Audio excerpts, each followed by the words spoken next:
Right? Excellent. I wanted to be. I had planned to be, Oh, but but you're unfortunately you're the storm that hit you, right? yeah, yeah, it changed a lot Yep. for now. Yeah. Well, here we are, Kathy O'Brien. We're talking about our. She just recently had a storm that hit her home. We're gonna, ask for donations. I gave a nice little donation for. She's trying to recover her home. We'll show some pictures of that in a second. Tell us about that, Kathy. What happened? Well, I was just working on my MK Ultra papers. I've got some important paperwork that I was pulling together, and I was real focused on it. And it started to rain a bit, and I thought I better save my information.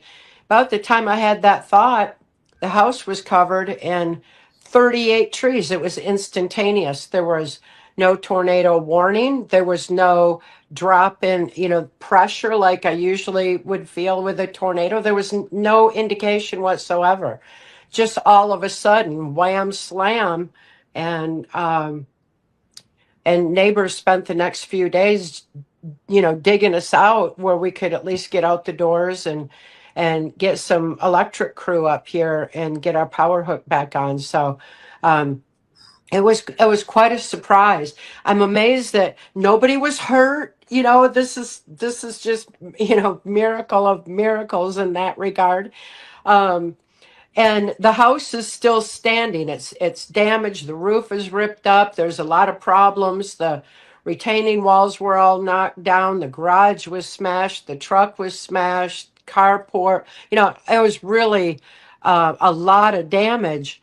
But here I am right now. Power's on, sitting here, and just so happy to be able to have this conversation with you. And um, I look forward to moving forward on um, the the paperwork that I was working on when the storm hit, because it's timely, it's important, it's crucial, because MK Ultra, um, has been on everybody's mind these days, and I've got a huge piece of that puzzle.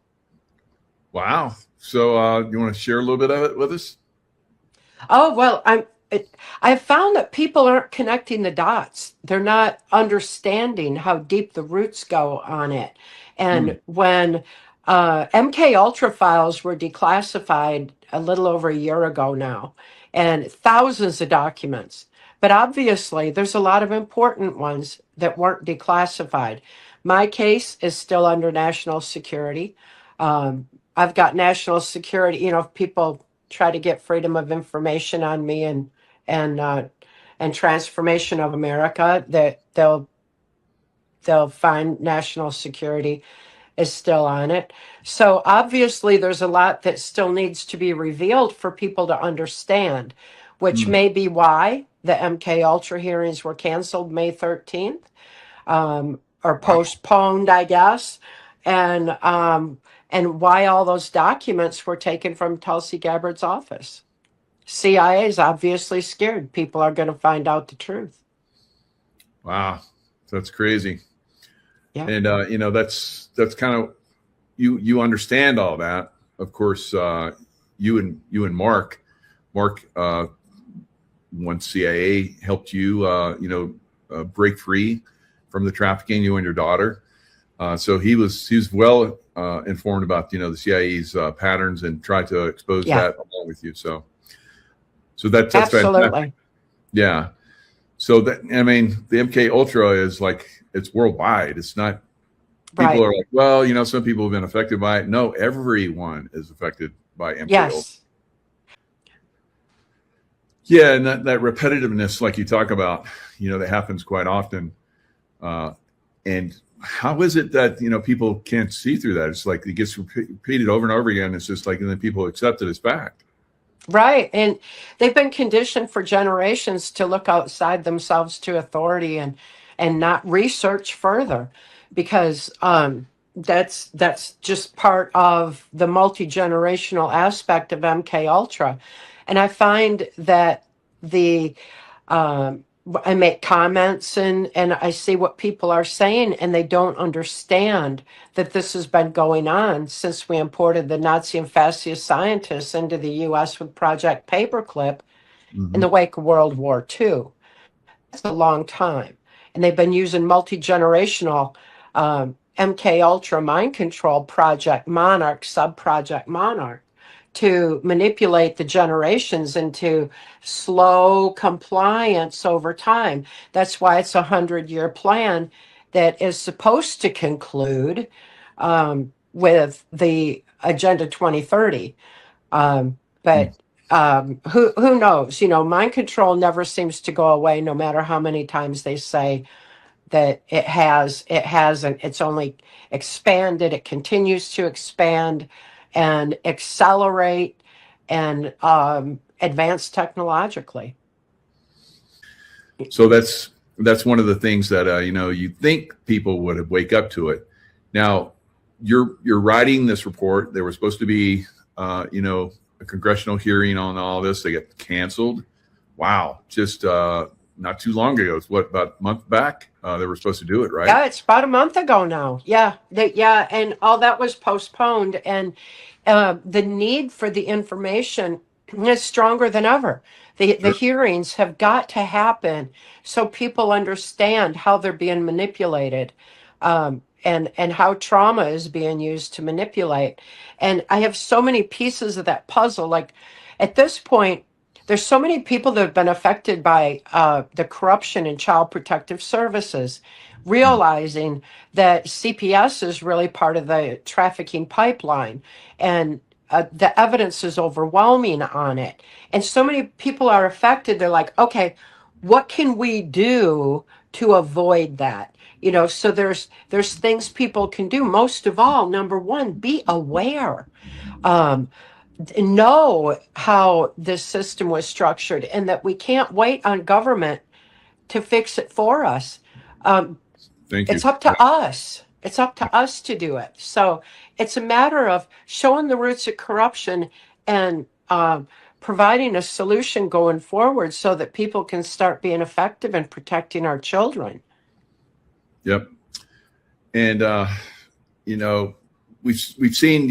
I just had a gentleman on, Craig Lunn, wrote Silicon Satan, and he talks about of course, he's been exposed to all of this in in the internet, group, Silicon Valley, and all that. Oh, He talks about all of that, craziness. And so he says there's like a Trinity type thing: Hollywood, political class, and Silicon Valley. So all three of those are basically, controlling us, controlling our minds, MK Ultra, and all that kind of stuff. So yeah. he's go ahead. Oh, I just emphatically agree. You know, I mean, you factor education into it too. And ultimately, their goal was to align us with artificial intelligence and and stop people from thinking. I mean, artificial intelligence is not smart. You know, we have to be dumbed down to fit into that that that Hmm. frequency because um, we when we have wisdom, when we have the strength of the human spirit and the infinite power of love, we have this vastness of intuitions and intelligence and wisdom. And like Mark always said, wisdom outthinks their criminal minds and artificial intelligence every time. You know, Hmm. so it takes that what you just described. You know, it takes Hollywood and the political landscape and big tech and really education too, in order to dumb people down. Our humanity is under attack, and we've got to start protecting it because, you know, having been around them, um, Michael, that these perpetrators aren't like us, and they do not like us. They're low vibration, dark negative energy force that feeds off of low vibration, dark negative energy. That they feed off of fear and trauma, division and hatred, and they literally feed off of trauma with the adrenochrome and all like that. And we've got to understand that their greatest fear is the strength of the human spirit and the infinite power of love. That's a high vibration. It's such a high vibration, you can't reach it. That would be like darkness creeping in on light. It can't happen. And they fear that because they know it's our divine victory. It's our innate victory. It's what we have within us. We are born with that victory, and it scares them because they know our wisdom would outthink their artificial intelligence and criminal minds. So they can't reach that high vibration. The only thing they can do is use traumatic mind control to use that to dumb us down. Because I know from my life's experience, without free thought, there's no free will. Without free will and soul expression, we lose our discernment of truth, our ability for compassion for each other, our ability to go within and align with that divine and gather that strength of spirit, and ultimately really live our life's purpose and claim our victory. So that's why mind control is being used on a global scale. This is an assault on our humanity.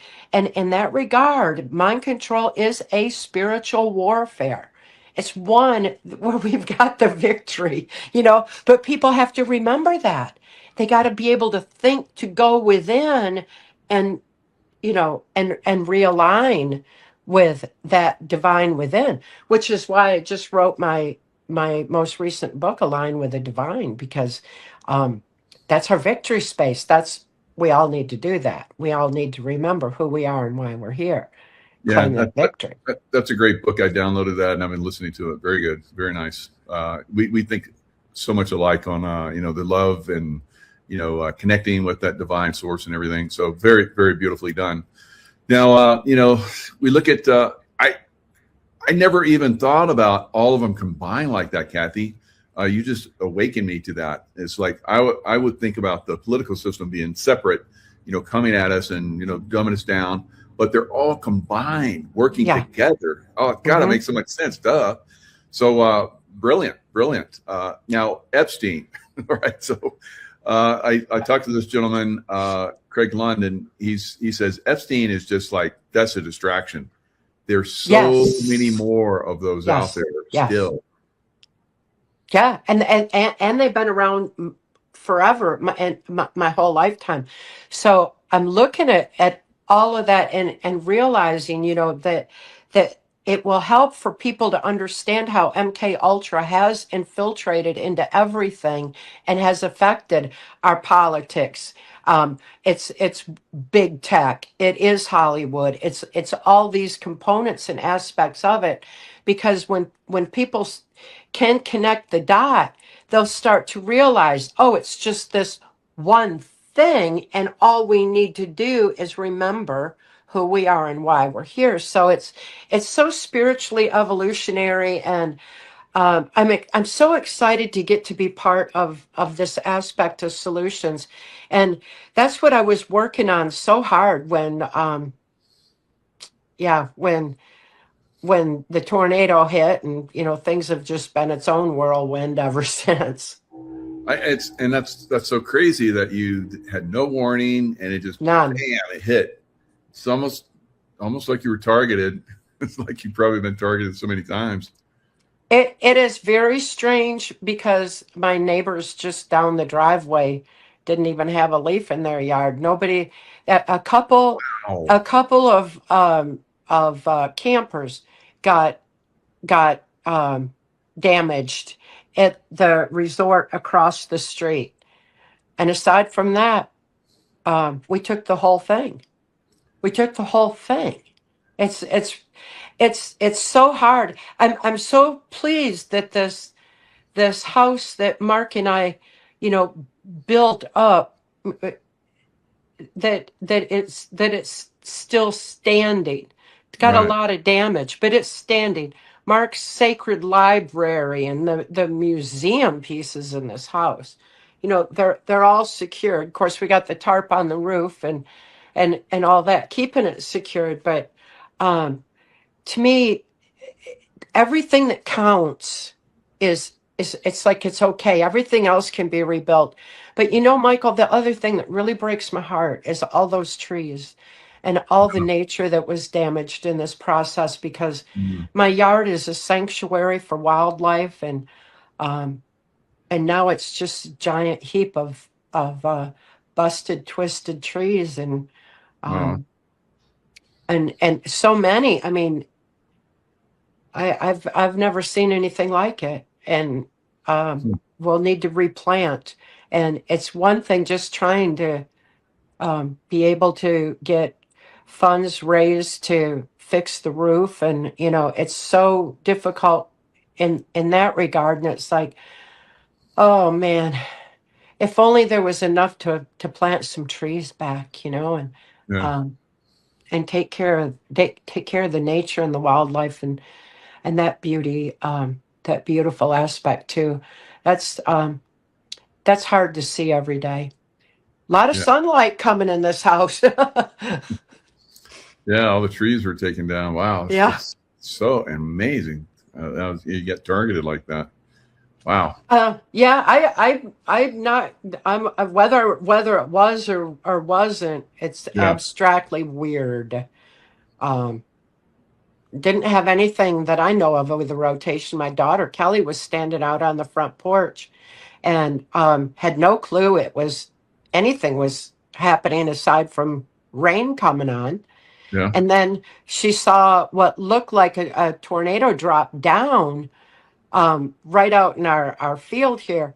But she said the rotation was backwards from what any tornado she ever saw. So, and the hmm. reports, you know, there's just the, you know, like ho hum, a storm, you know, but it was no question about it, like a tornado, and yet all the trees, you know, on all sides of the house, all fell towards the house as though they were, you know, sucked this direction. I don't know what kind of weather phenomena that would be. Um, it's abstract, and I don't understand it, and I just feel real fortunate that nobody was hurt. We yeah. Yeah. Yep. It's glad. I'm glad that no one was hurt. But yeah, what a crazy storm. Um, Yeah. and we know Yeah. that these crazies can use weather and earthquakes and all that kind of stuff. So Oh you're yeah. trying to get the MK Ultra stuff out, and Yeah. they stopped it. They shut it down. Why did they get? What was the reason for not doing that congressional investigation? Th- threats, fear. I don't know. Nothing I would cave into. Um, Yeah, that it should have gone forward, but we need to be mindful that anybody that they have present information is a genuine survivor and not one that's being paid, because there's a lot of survivors being paid to point the finger in directions that don't belong, like the media does with the Epstein thing. As soon as we start to see perpetrators, you know, they go fall back on their Trump derangement syndrome and go, look at Trump, look at Trump, you know, and the survivors are saying it's not Trump, but any of them that know that or say that, you know, are. Are silent. So, you know, we need the full truth out there. We need to get to the bottom of all this. And ultimately, we need to uproot the whole thing so the swamp will drain. hmm. Yeah. So it could be because I'm looking at it. Says Representative Anna Paulina Luna Yeah. was said the task force on the declassification of federal secrets, a subpanel of the House Oversight and Government Reform Committee, will hold a hearing next month, and this was in April. So you're right, into the Yeah. controversial MK Ultra program. So I guess the disappearance of those files from Tulsi Gabbard's office is the reason why they said that they had to, postpone it. Yeah. And Wow. then the some Kennedy files disappeared too. And of course, the Kennedy assassination is when the perpetrators took over our so much of our nation anyway. I mean, Yeah. that's definitely part of my experience in MK Ultra, because Gerald Ford was responsible for my victimization, and he's the one who covered up the Kennedy assassination with the Warren Commission, and then Mm. was rewarded with the presidency for having done so. And at that point, they really took over strong, put in the electronic voting machines, that were rigged since their inception. You look at Ford's cabinet, we've been through that before, and Right. it's the same old players, and it's such a pivotal time that it's interesting that the MK Ultra files and Kennedy files were taken um, from that office, and how odd, how many coincidences does it take to make a fact? How odd that Tulsi Gabbard resigned right after. Yeah. So, what are your thoughts on that? I've heard from different sources that she may have been involved in some way. Do you know anything about that? I don't know anything about that Yeah. whatsoever. I don't. My concern, instead of trying to sift through the kaleidoscope of change and illusion, and like that, Good as point. stick right to the reality. We got to get the information out there. People need to start connecting the dots, realize it's all interconnected. MK Ultra is the common thread weaving through all of this corruption, this mess, what's happening with our children. We've got to understand that, and so this information is pertinent. Knowledge is our defense against it. Censorship has been extensive, and it's thank God for people like you getting truth out there, so that people at least have some place to go where they can get pertinent information that's genuinely applicable to what in the world is going on. Excellent. So, you obviously have a lot of information. Uh, they could probably just bring you in, whatever those files were. They're probably relevant. They would probably give some good, background and confirmation and so forth. But don't you have like tremendous amounts of information that you could share, and they could just do the whole study on you? That I have a lot of information, and there's other amazing survivors out there that are coming up Sure. with huge pieces of the puzzle, and it all needs to be heard. And I've been saying it for over 35 years, so silencing me now is kind of stupid.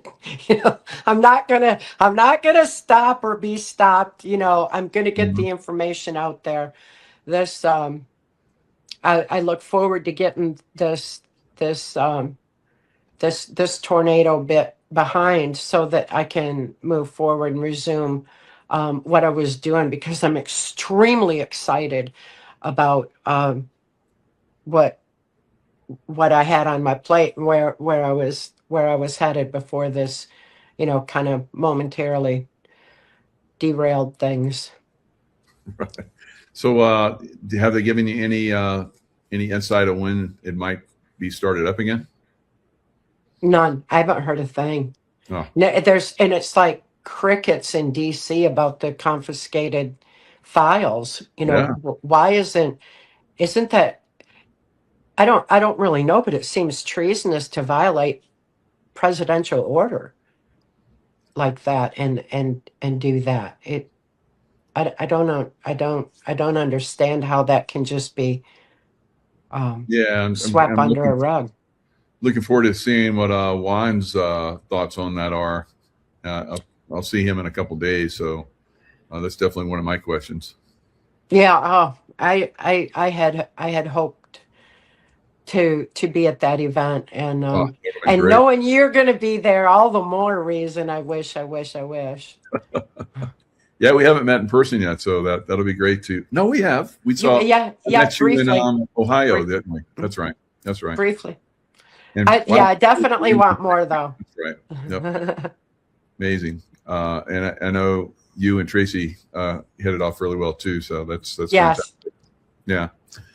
And a lot of other people, Lynn Hagerman, that I work with, and she connected with you really well. Is she going to be there?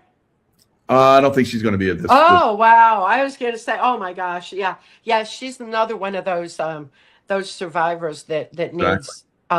needs her voice, her piece of the puzzle absolutely heard. Yeah. She's amazing. I think the world of her, and That's um beautiful. She'll love yeah, that. love her dearly. Yeah. So yeah, so the you you've been involved in this circle. You've seen these people for what 30 years you were involved or longer.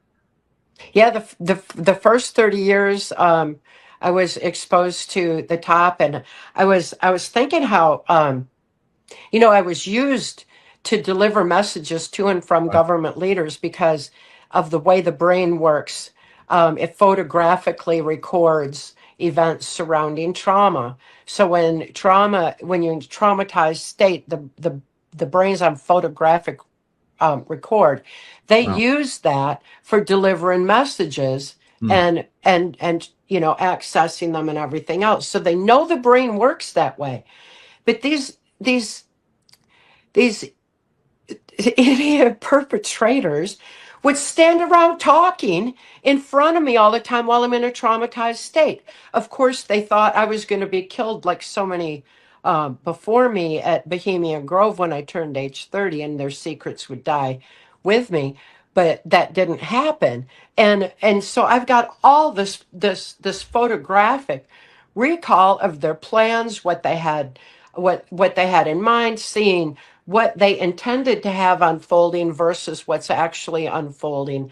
But it gave me a lot of insight into their infiltrations into so many aspects of our society, and the plans in that regard. So my testimony is definitely extensive. It's more than is just in Transformation of America. That was the 1995 testimony for Congress, that was condensed into a book form real quick so it could be released to all members of Congress, so they would have the information anyway. So it's there, but um, there's a lot more pieces of the puzzle that need to be brought forward. Yeah. So their plans. So you mentioned their plans are not quite happening the way they thought they would. What have you seen that's been disrupted? Well, the main thing was that so many of us were awake and aware in 2016 Really? that the sheer numbers of us overrode the rigged electronic algorithm in the voting machine. Nobody saw that coming. People did not want Hillary Clinton in the New World Order. And we ended up with President Trump, who started showing us the swamp, and Mhm. and the deep state, the globalist agendas about. And so that was a huge turning point. They never saw that coming. Hillary Clinton was supposed to be in. That was the structure. They were already losing control, though. But it was supposed to stay in the Bush Clinton dynasties until Hillary ushered it in. But they had to slip Obama in there for a while because they had lost a lot of control, and they had to manipulate things around a bit. Uh, is isn't working, and but we all need to see justice. It's like when I started remembering what I'd done under mind control and I couldn't deal with it.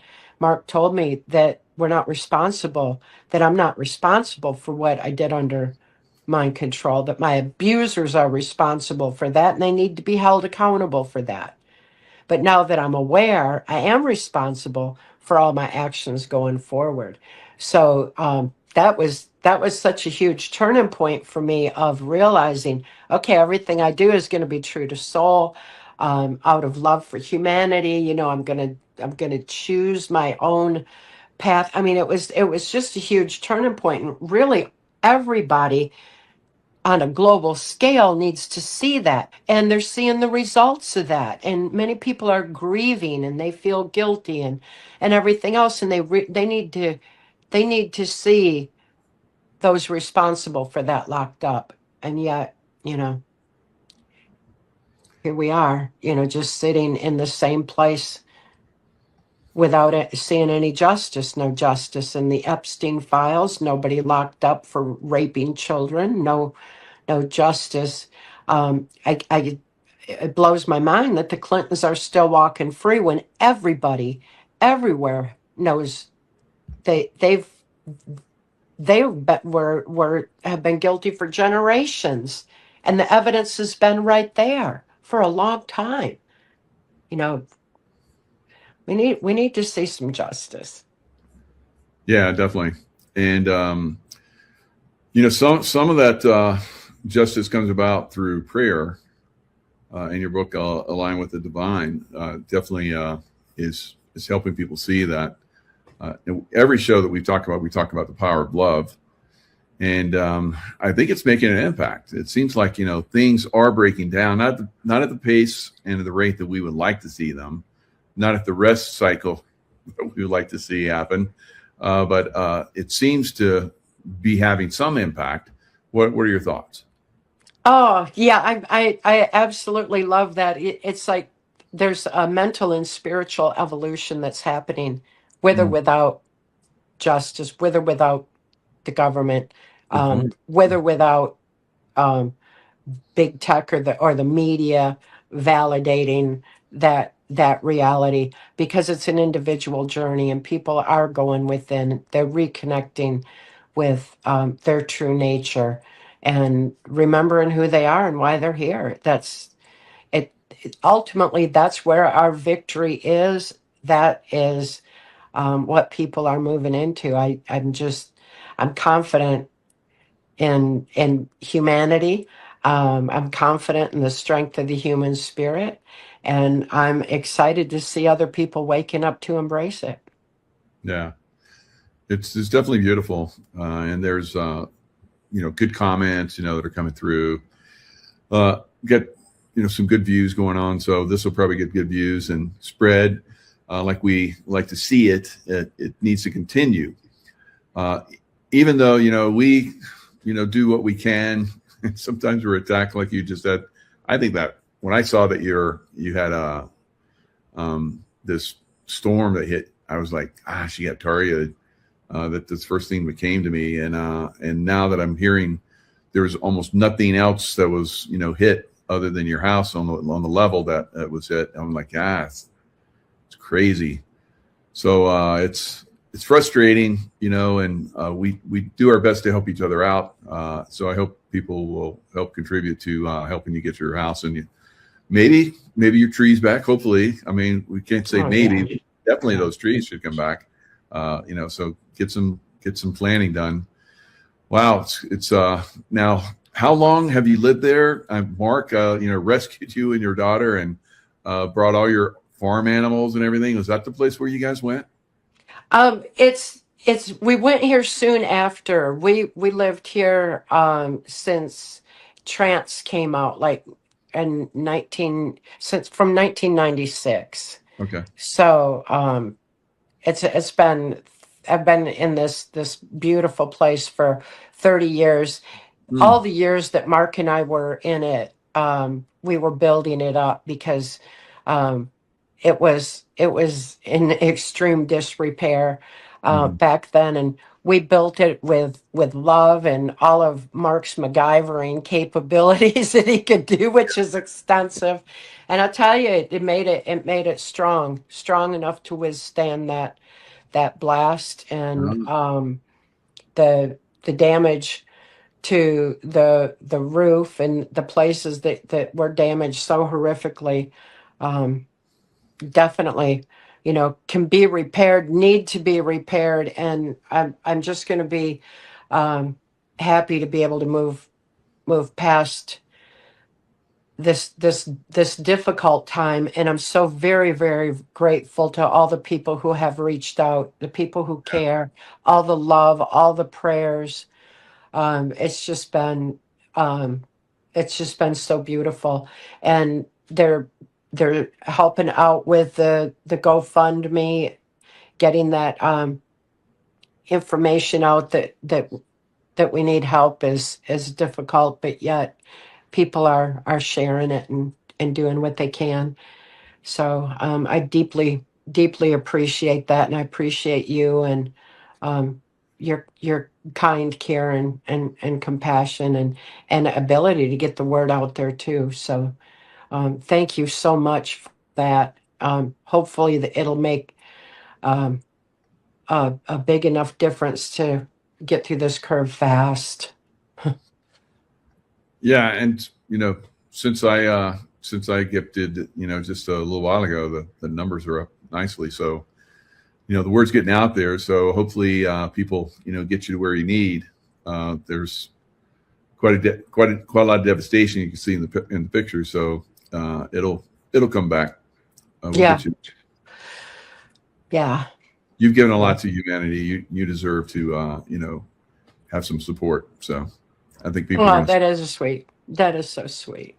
Thank Yeah. you. Well, definitely have. I mean, even you're still working to like help humanity with the MK Ultra stuff, and that's a huge reveal. Once that really breaks out and people see how politicians and so forth have been manipulated, and not just politicians, like we're talking about the big tech and Hollywood, Yep. all the whole and the educational system. I mean, we could go on and on.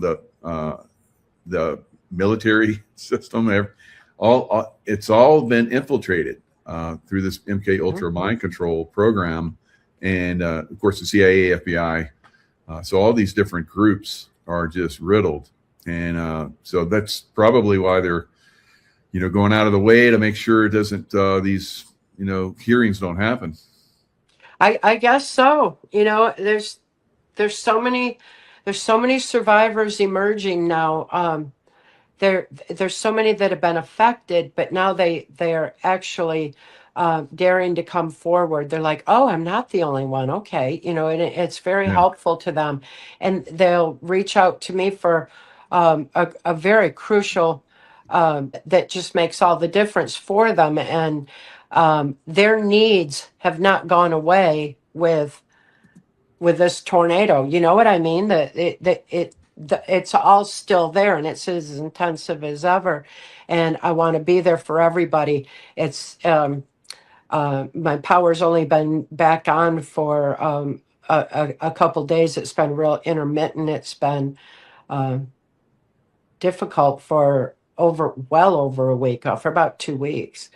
yeah, And I'm glad to have the power back on so I can have the communication and actually be able to effectively help people. There's a lot of them that have had to wait till I could get back, and a lot of people don't have time. A lot of the survivors don't have that time, so yeah. I'm looking forward to catching up. Very good. And I got turned on to Kay Griggs many years ago. She unveiled MK Ultra mind control Yeah, operations as well, and she said they were part of organized crime out of New York and New Jersey, and they were had infiltrated military personnel. There was drug trafficking and human trafficking and all that stuff going on through the military. We've heard those stories over time. Have you? Do you know Kay Griggs or any of her story?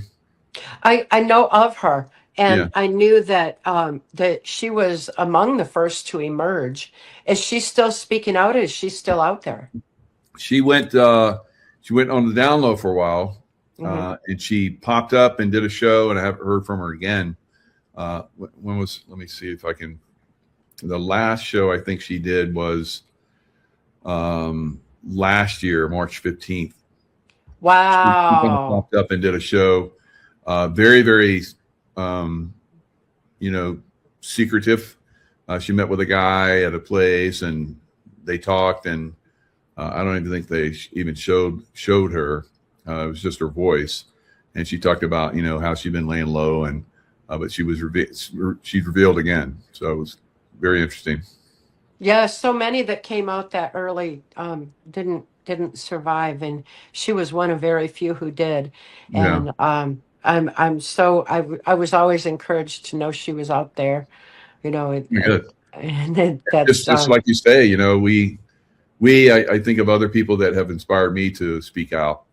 And I think we just keep each other moving. We help other people out there that are, watching us, that there is a possibility that we can take down the system if we work together yeah. and work through, love and, connection to source and so forth. Absolutely. That's what's going to make the difference is as people uniting and making that kind of difference. I don't know how much of the corruption can actually be cleaned up. I'm kind of thinking that the best thing we can do is just step over here and Yeah. and restructure. People helping people. It's always the best way. Healing from any level of trauma is within us by divine design. And we just need to remember that and apply it. Above all, survivors need a safe place to be, and then they can heal. It's just the way that we're made. But that safe place um, is not the system that's been structured. It's not child protective services. It's not the law enforcement justice system that we got right now. No. It's people helping people. That's where the safety is, and they open up their homes and their hearts to help others. And ultimately, that's the way society should be anyway. Yeah, it should be. And, we've seen a lot of people that have come out that haven't, like we talked about, survived. So the Epstein, people that came out, and Virginia Guthrie, she came out and just blew it all open. And then now she's gone. It's like, wow. It's like they keep sending messages to people that Yeah. would speak out and talk, not to do it or else. Right. I mean, how many others? It's very disturbing. I look at that trend that happens in that regard. Yeah. You know, uh, it it seems like good people get locked up as an example. The January Sixers, and it seems like Tina Peters. What that is so such an outrage, and it's like saying okay, if you stand up for truth, if you stand up for freedom, this is going to happen to you. And they just need one hard example that stays in the media eye, and it scares a lot of people.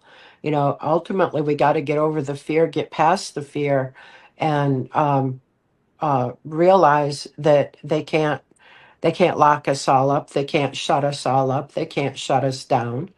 Obviously not. We're stronger than ever, more of us awake and aware than ever before. Yeah. It's our time to realize we are by far the majority. It's absolutely inexcusable that we let this handful of low vibration, dark, negative energy force perpetrators manipulate our brilliant minds and lives anymore. It's our time to shine. We're all together. We can shine our light so bright that not only do we expose what's going on in their darkness, but we can eradicate their darkness once and for all. It's our victory. We know that we have that victory. We just need to claim it and unite and start living the love we are and sharing it with each other. Yeah.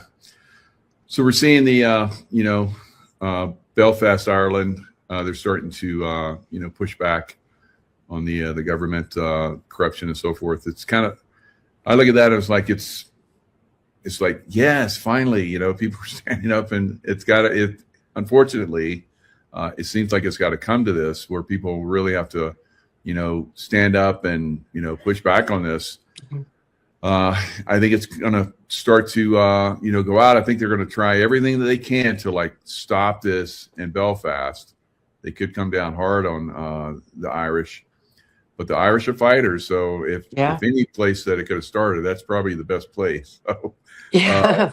and I hope it spreads. I hope it spreads around the world because that might be the only way we take them down. If it is, I mean, what we got to protect our children. Yeah, They are and our women. trafficking I and mean, look at you and harvesting your our daughter. It's like children. it's insane. Men should stand up and protect the women. So this is the way life is. But through education, politics, movies, and so forth, internet, they've dumbed down the men, and Yeah. men have to like stand up and really get aggressive here. Like Mark did with you guys and got you out of there. So that was a beautiful. And here we have you, and we can thank Mark for that because he stood up against all odds and Yeah. made that happen. Yeah, he did. We all can make a difference right where we are, Mhm.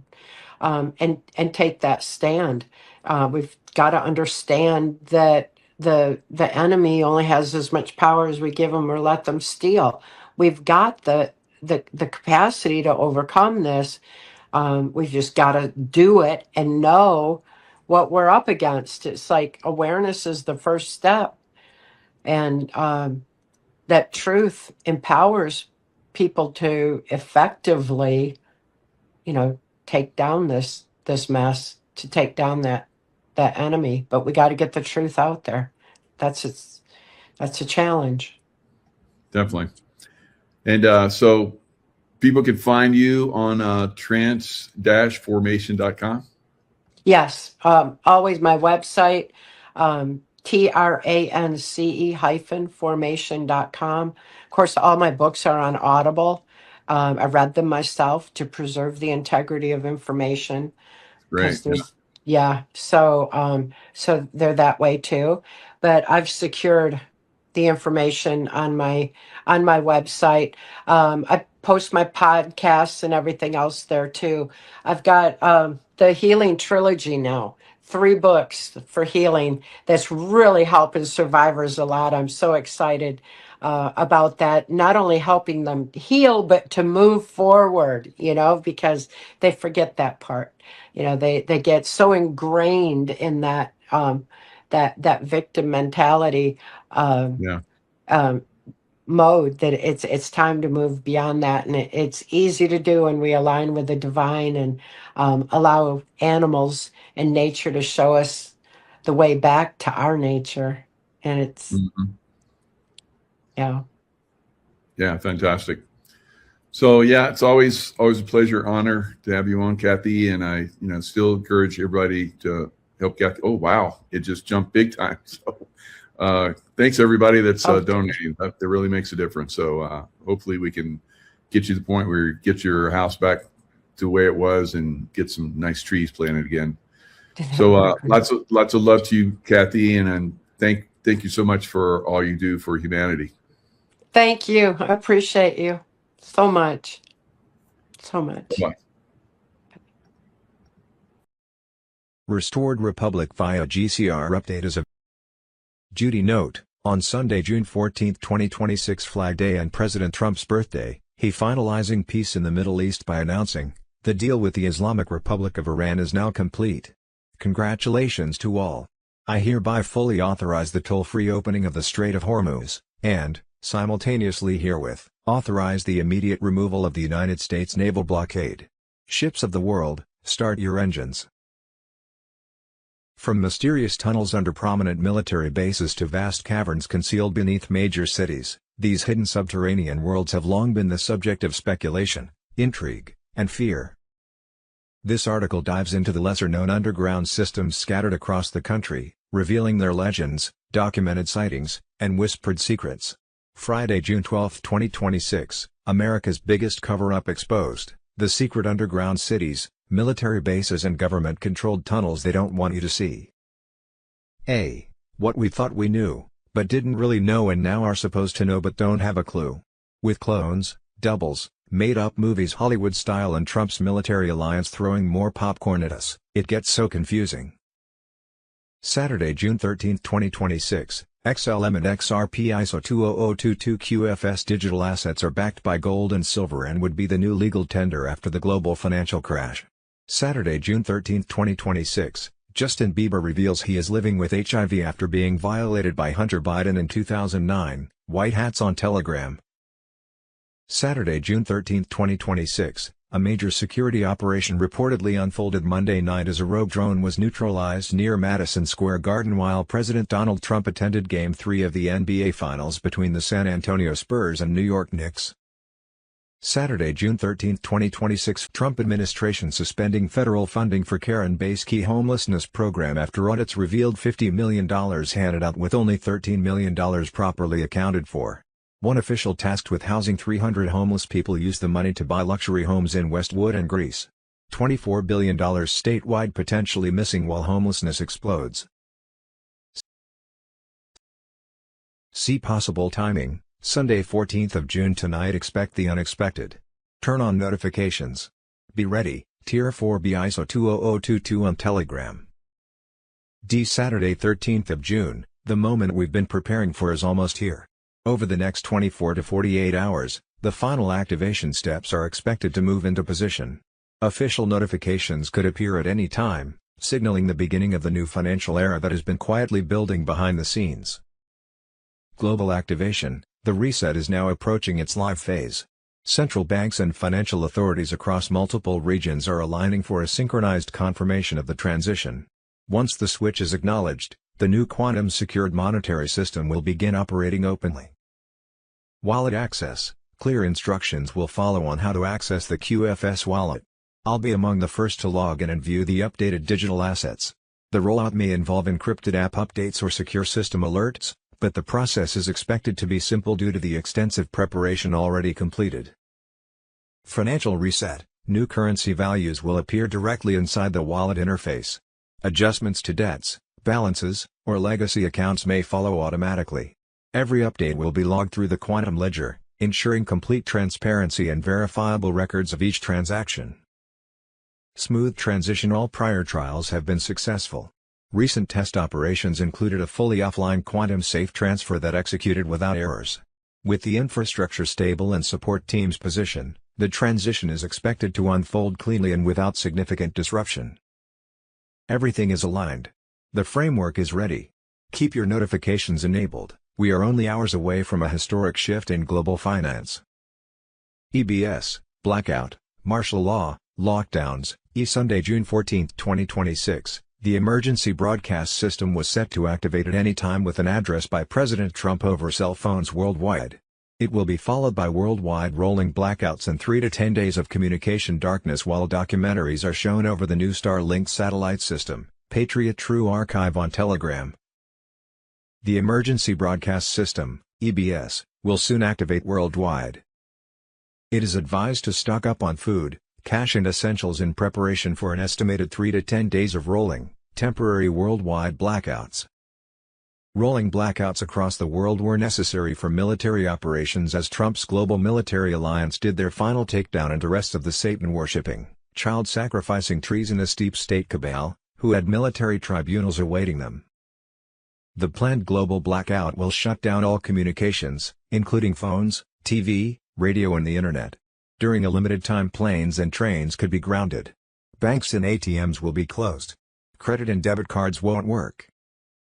Phones will only work for 911 calls, though the military will hand out phone apps so your phone will work on the new Starlink satellite system. The military will also hand out food for those who need it. Trump and JFK Jr. have returned to lead this transition that liberates humanity from decades of satanic, financial and technological enslavement. The new Starlink satellite system will take over mass media to deliver undeniable truth broadcasts exposing treason and crimes against humanity. Saturday, June 13, 2026, soon every cell phone on the planet will be hit with 7 trumpet sounds transmitted from the Starlink satellites, bypassing the elite-controlled media channels. The alliance has spent years preparing for this announcement, quietly building a network of satellites and secure communication lines. Over it, President Trump will give 7 messages to the world about a new era of freedom about to begin, Trump Truth Revolution on Telegram. Saturday, June 13, 2026. 50,000 elite troops mobilized for a lockdown. Worldwide military operations now in motion. Special military units from Russia, Brazil, Europe, France and Germany have been placed in Texas, Florida, New York City and Washington, D.C. for high-profile arrests of elite cabal members, bankers, politicians and media moguls. Mass arrests. Prepare for chaos, Nizar and Jazara connected on Telegram. Sunday, June 14, 2026. Trump announced activation of Nizar/Jazara. And, as Commander-in-Chief of the Worldwide Military Alliance, Trump activated his wartime powers, deployed the U.S. military and a coalition of 300,000 troops worldwide to make mass arrests of treasonous global elites. Be prepared for worldwide emergency alerts, blackouts, 10 days of communication darkness, Nizar and Jazara connected on Telegram. On Wednesday, June 17, 2026, the EBS is set to activate. The storm is here on Telegram. The global mainstream media will be blacked out, TV, radio, internet, while the new Starlink satellite system switches us over to the quantum systems, gold-backed currencies on the global financial system and free energy. There will be 7 messages going to your mobile phone explaining what is happening. Starlink satellite system will give free internet to everyone across the world. Martial law will be activated worldwide to nullify all governments and oversee the election of new ones within 120 days. Truth videos will play continuously over the next 10 days through the quantum systems. Our TVs will show 3 movies on a continuous loop for those 10 days. They will cover topics of arrests, tribunals, corruption, fraud. Global Currency Reset. The QFS went live on May 8 in 209 countries, Tier 4B ISO 20022 on Telegram. Wednesday, June 10, 2026. Marks received news from several bondholders that they are being paid. Evening News with Marks. June 10, 2026. Thursday, June 11, 2026. ISO 20022 has officially gone live across global payments. SWIFT has shut off legacy mount messages. From now on, bank-to-bank payments must speak ISO 20022, Tier 4B ISO 2022 on Telegram. Thursday, June 11, 2026. Bruce, the big call. Redemption Center leaders go in Saturday 13th of June believing that Tier 4B, us, the Internet Group, will be notified Saturday 13th of June or Monday 15th of June. Other military sources say notification will come out Sun, 14th of June. One source said next week will be party time. We have been held up by the UK being unwilling to get off of the old SWIFT system. That has been settled as of today, Thursday 11th of June. On Sunday, June 13, 2026, some announcement will be made. Sunday is also Flag Day and President Trump's birthday. Sunday 14th of June. Tonight expect the unexpected. Turn on notifications. Be ready, Tier 4B ISO 20022 on Telegram. Saturday 13th of June. Tier 4B notifications started 72 hours ago. Redemption centers were established in 12 states.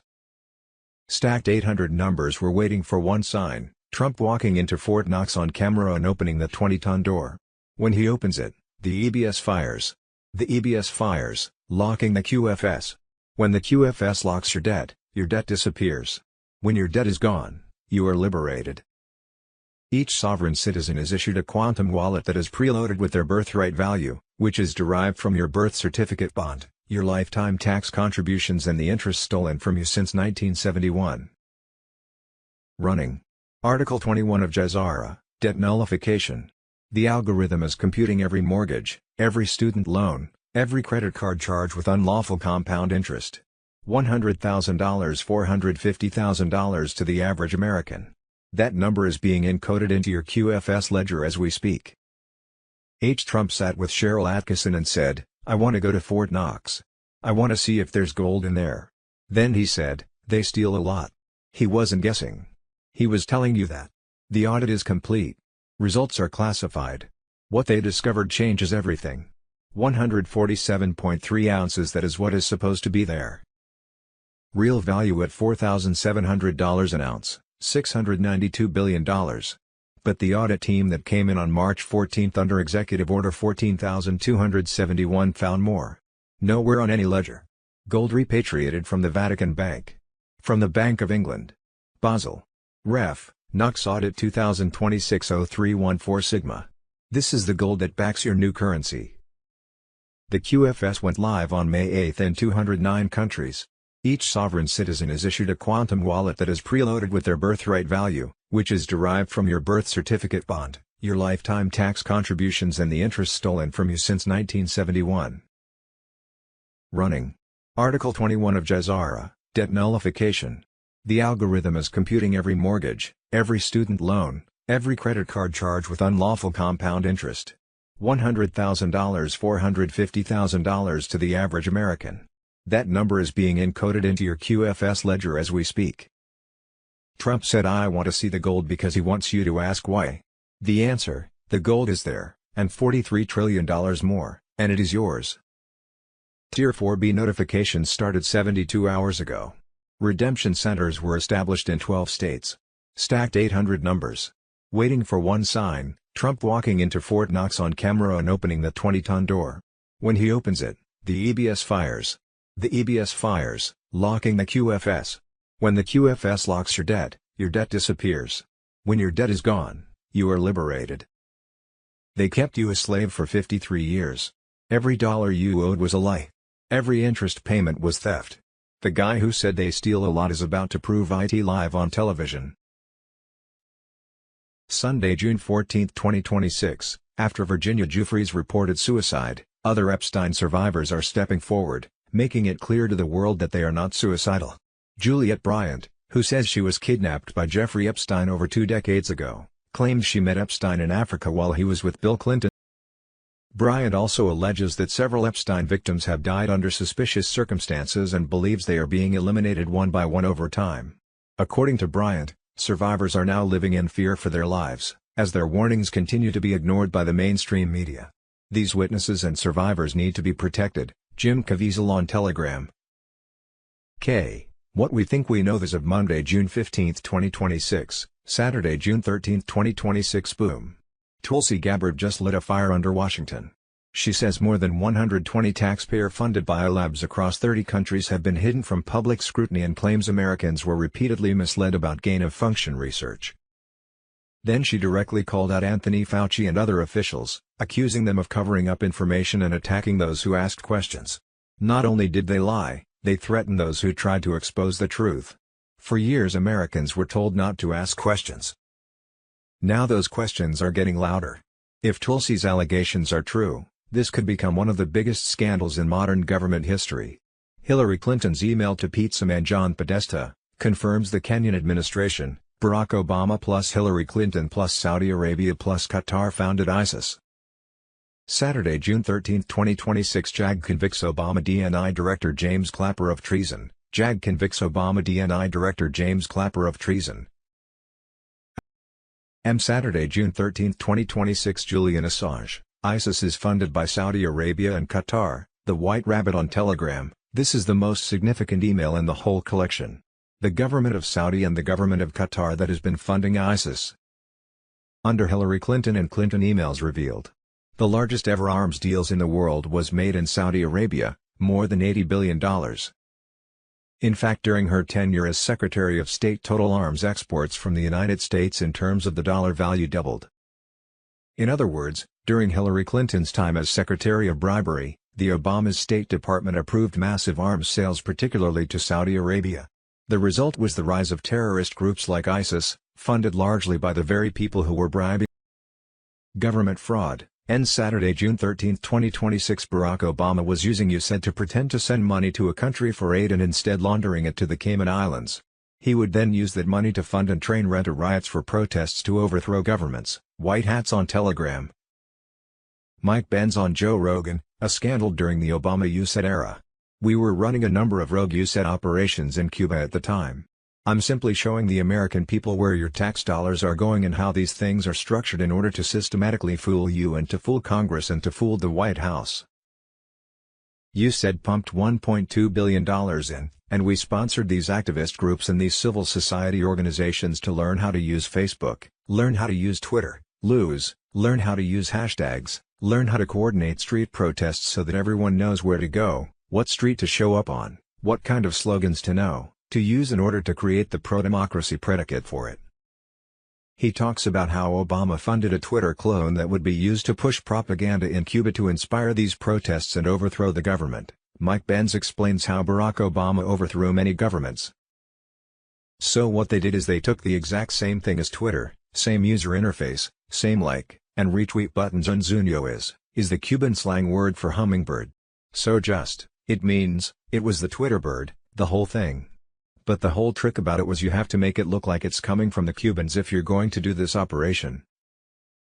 We can get into the deeper layers of this, but contractors were funded by USAID. The data would then be used for micro-targeting efforts towards anti- and pro-government users. In Cuba, the developers aim to, at first, use non-controversial content such as sports and music and hurricane updates. What was the plan the whole time? Once they built up enough subscribers, they would begin to introduce political messages through social bots and encourage dissent in this astroturfing. The whole point is, once they hit a critical mass, they would create rent or riots. You are using Cayman Islands bank accounts. You're saying you're earmarking it for Pakistani aid. But the money was never sent to Pakistan, it was sent to the Cayman Islands to fund this whole operation. Election fraud. Saturday, June 13, 2026, they're patenting the skies, and pumping graphene oxide into our clouds, USA awakening on Telegram. U.S. Patent 2022-00021598-1, 3D graphene oxide nanoparticles for cloud seeding. They're not seeding clouds with water or silver iodide anymore. They're spraying 3D reduced graphene oxide/silica nanoparticles to control ice nucleation at -8 degrees Celsius, manipulate weather patterns, and engineer the atmosphere on demand. They've been telling you the white lines in the sky are just water vapor. Now they're patenting the exact nanoparticles to make it happen. What happens when these particles fall into your lungs, your water, your soil? What happens when the same cloud seeding grid gets flipped into something far darker? The sky is not theirs to own or experiment on. It belongs to every living thing on this planet. Q Saturday, June 13, 2026. The Secret Pact of John D. Rockefeller is a chillingly cold account of an alleged plan for total domination of humanity. These are the most shocking phrases that come out of it. Project Odin martial law. 1. We will act as if we are reducing their lifespan and weakening their minds. 2. We will use soft metals, aging accelerators, and sedatives in food and water, and also in the air. Everywhere they go they will be covered with poisons. 9. Hatred will be so great that even the smartest among them will not see the truth. 10. And when they rise up against us, we will crush them out like vermin, for they are less than that. 11. Oh yes, the illusion of freedom will be so grandiose that they will never know that they are our slaves. The Rothschild network is often described as a coalition of powerful banking dynasties, wealthy European aristocratic families, and financial institutions whose influence expanded through generations of strategic alliances, marriages, and control of major banking interests. Researchers have long connected this faction to the creation and financing of the Federal Reserve System and to political influence traditionally associated with the American left. The Rockefeller faction emerged through America's oil empire. Originally built with financial backing from European banking interests, the Rockefeller family rapidly became one of the wealthiest and most influential dynasties in modern history. Through oil, industry, finance, and political connections, they developed a power base many researchers associate with the American right and establishment Republican politics. What began as cooperation eventually evolved into competition. As oil became one of the most valuable industries on Earth during the 20th century, the Rockefeller empire grew powerful enough to rival the financial influence of the old European banking families. According to insider accounts and alternative historians, this rivalry escalated into a struggle for global influence that intensified during the 1970s. Despite competing for power, both factions allegedly shared one fundamental rule: absolute secrecy. The public would never be allowed to see the real battle. Researchers who follow this theory argue that influence extended across banking systems, intelligence agencies, major corporations, political institutions, media networks, and international organizations. They claim many global conflicts, financial crises, and geopolitical operations were shaped by interests connected to these competing power structures. The theory further argues that Middle East conflicts following 9/11 generated enormous profits for powerful financial and energy interests, while political leaders often served as public faces for decisions made far beyond public view. Control of information became just as important as control of money. Major media institutions, financial networks, and corporate power centers became key battlegrounds in maintaining influence over public perception. Yet supporters of this theory believe the system is changing. They argue that growing public awareness, independent media, and increasing scrutiny of elite institutions have weakened the influence these dynasties once exercised behind closed doors. Some even claim younger members connected to these circles have distanced themselves from the old structures and are no longer willing to defend them. Whether viewed as fact, speculation, or a mixture of both, one reality remains clear: the names Rothschild and Rockefeller continue to dominate discussions about wealth, power, banking, and influence. And according to those who follow this narrative, the era of unquestioned control is facing its greatest challenge yet. The system survives in secrecy. Transparency is its greatest enemy. With Unleashing Intuition Secrets, we have Craig Lund back again. Always love our conversations. He gives us deep insights. He's got a new book coming out, Silicon Inferno, and we're all looking forward to that. Silicon Satan was a great book. If you haven't read it yet, you should. It gives lots of deep insights on really where the world is going right now. And then Silicon Satan Inferno will take us even deeper. Greg, thanks so much for coming on again. Thanks for having me. Yeah. I've been watching Sean Atwood. God, it was great interviews that you guys did together.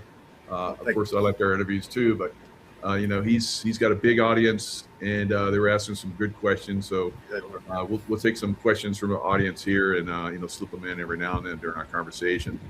Okay. But it's amazing your background. You kind of grew up around the Reagans and maybe some Disney people too.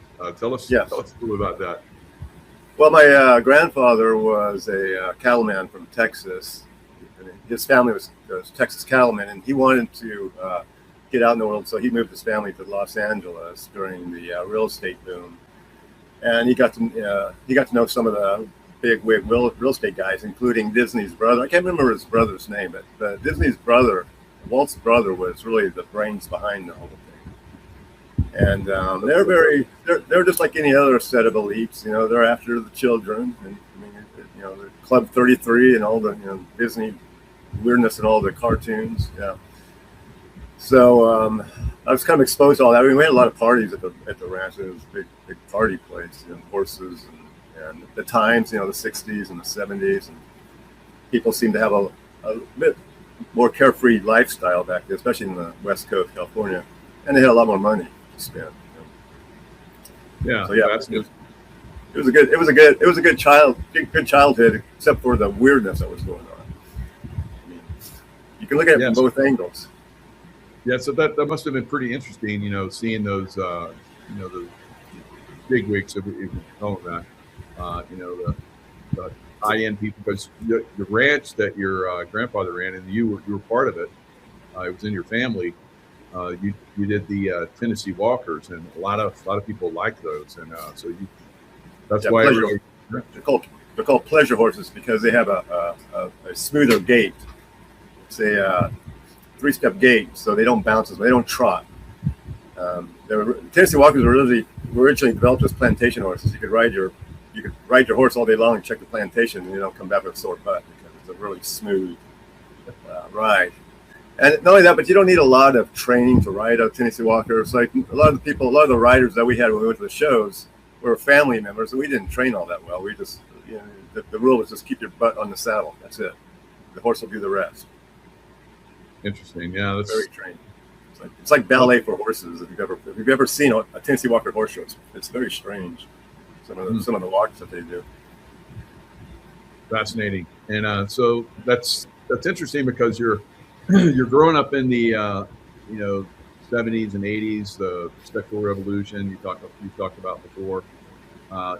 You had all these women that are coming to the ranch. There was party atmosphere, and so you were living life large. And it was great for a young man. 80% of the equestrian industry is female. So young man in the 70s, right place at the right time. Wow. So I would have been in trouble if I'd been there working with you. So Everybody would have been. Yeah, that's amazing. So you're rubbing elbows with the elite. You're having a great time, and then kind of the ranch started to go a little bit downhill because they were partying a little bit too much and things got a little bit out of hand.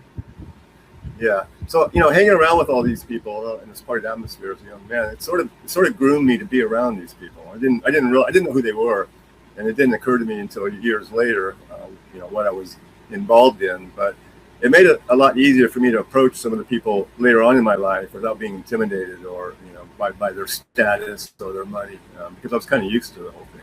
I was kind of trained to be around, how to act around these people. Right? So that's perfect lead into where you started going into Silicon Valley. Now, you had an aptitude for science and high tech and so forth, and you were kind of groomed into going into a college that basically got you a foot in the door. Well, when the barn started, when the ranch started falling apart, I was always interested in math and physics, and so I thought, well, here's my opportunity. So I fled. I left the ranch, and I went to Monterey. I went to Carmel, California, and I entered Monterey Peninsula College, and that's where I started meeting actual scientists instead of horse people. They saw the potential in me and kind of scooped me up. A lot of my professors worked at the Naval Post Academy across the street from NPC, so I got to know them. I'd have beers with them, go to their parties, out there at Pebble Beach, and start meeting people and meeting more people. And so it was really easy for me to get into Silicon Valley at that point because I was basically in even before I graduated from college, because I interned at Diablo Canyon Nuclear Plant and started meeting even more scientists and some of the big wigs. So it was good. I was just at the right place at the right time. I've always said I just forced jumped my way into this. I stumbled into it, really. Yeah, and you're already kind of like you talked about growing up. You're partying, so that kind of led right into once you went into Silicon Valley, because you're in high demand. You're an engineer, software engineer. You're helping solve some problems, and so you get invited to all these crazy parties, and that's where it starts, right? Right. So that's kind of where it starts for anybody who has a good aptitude for the industry.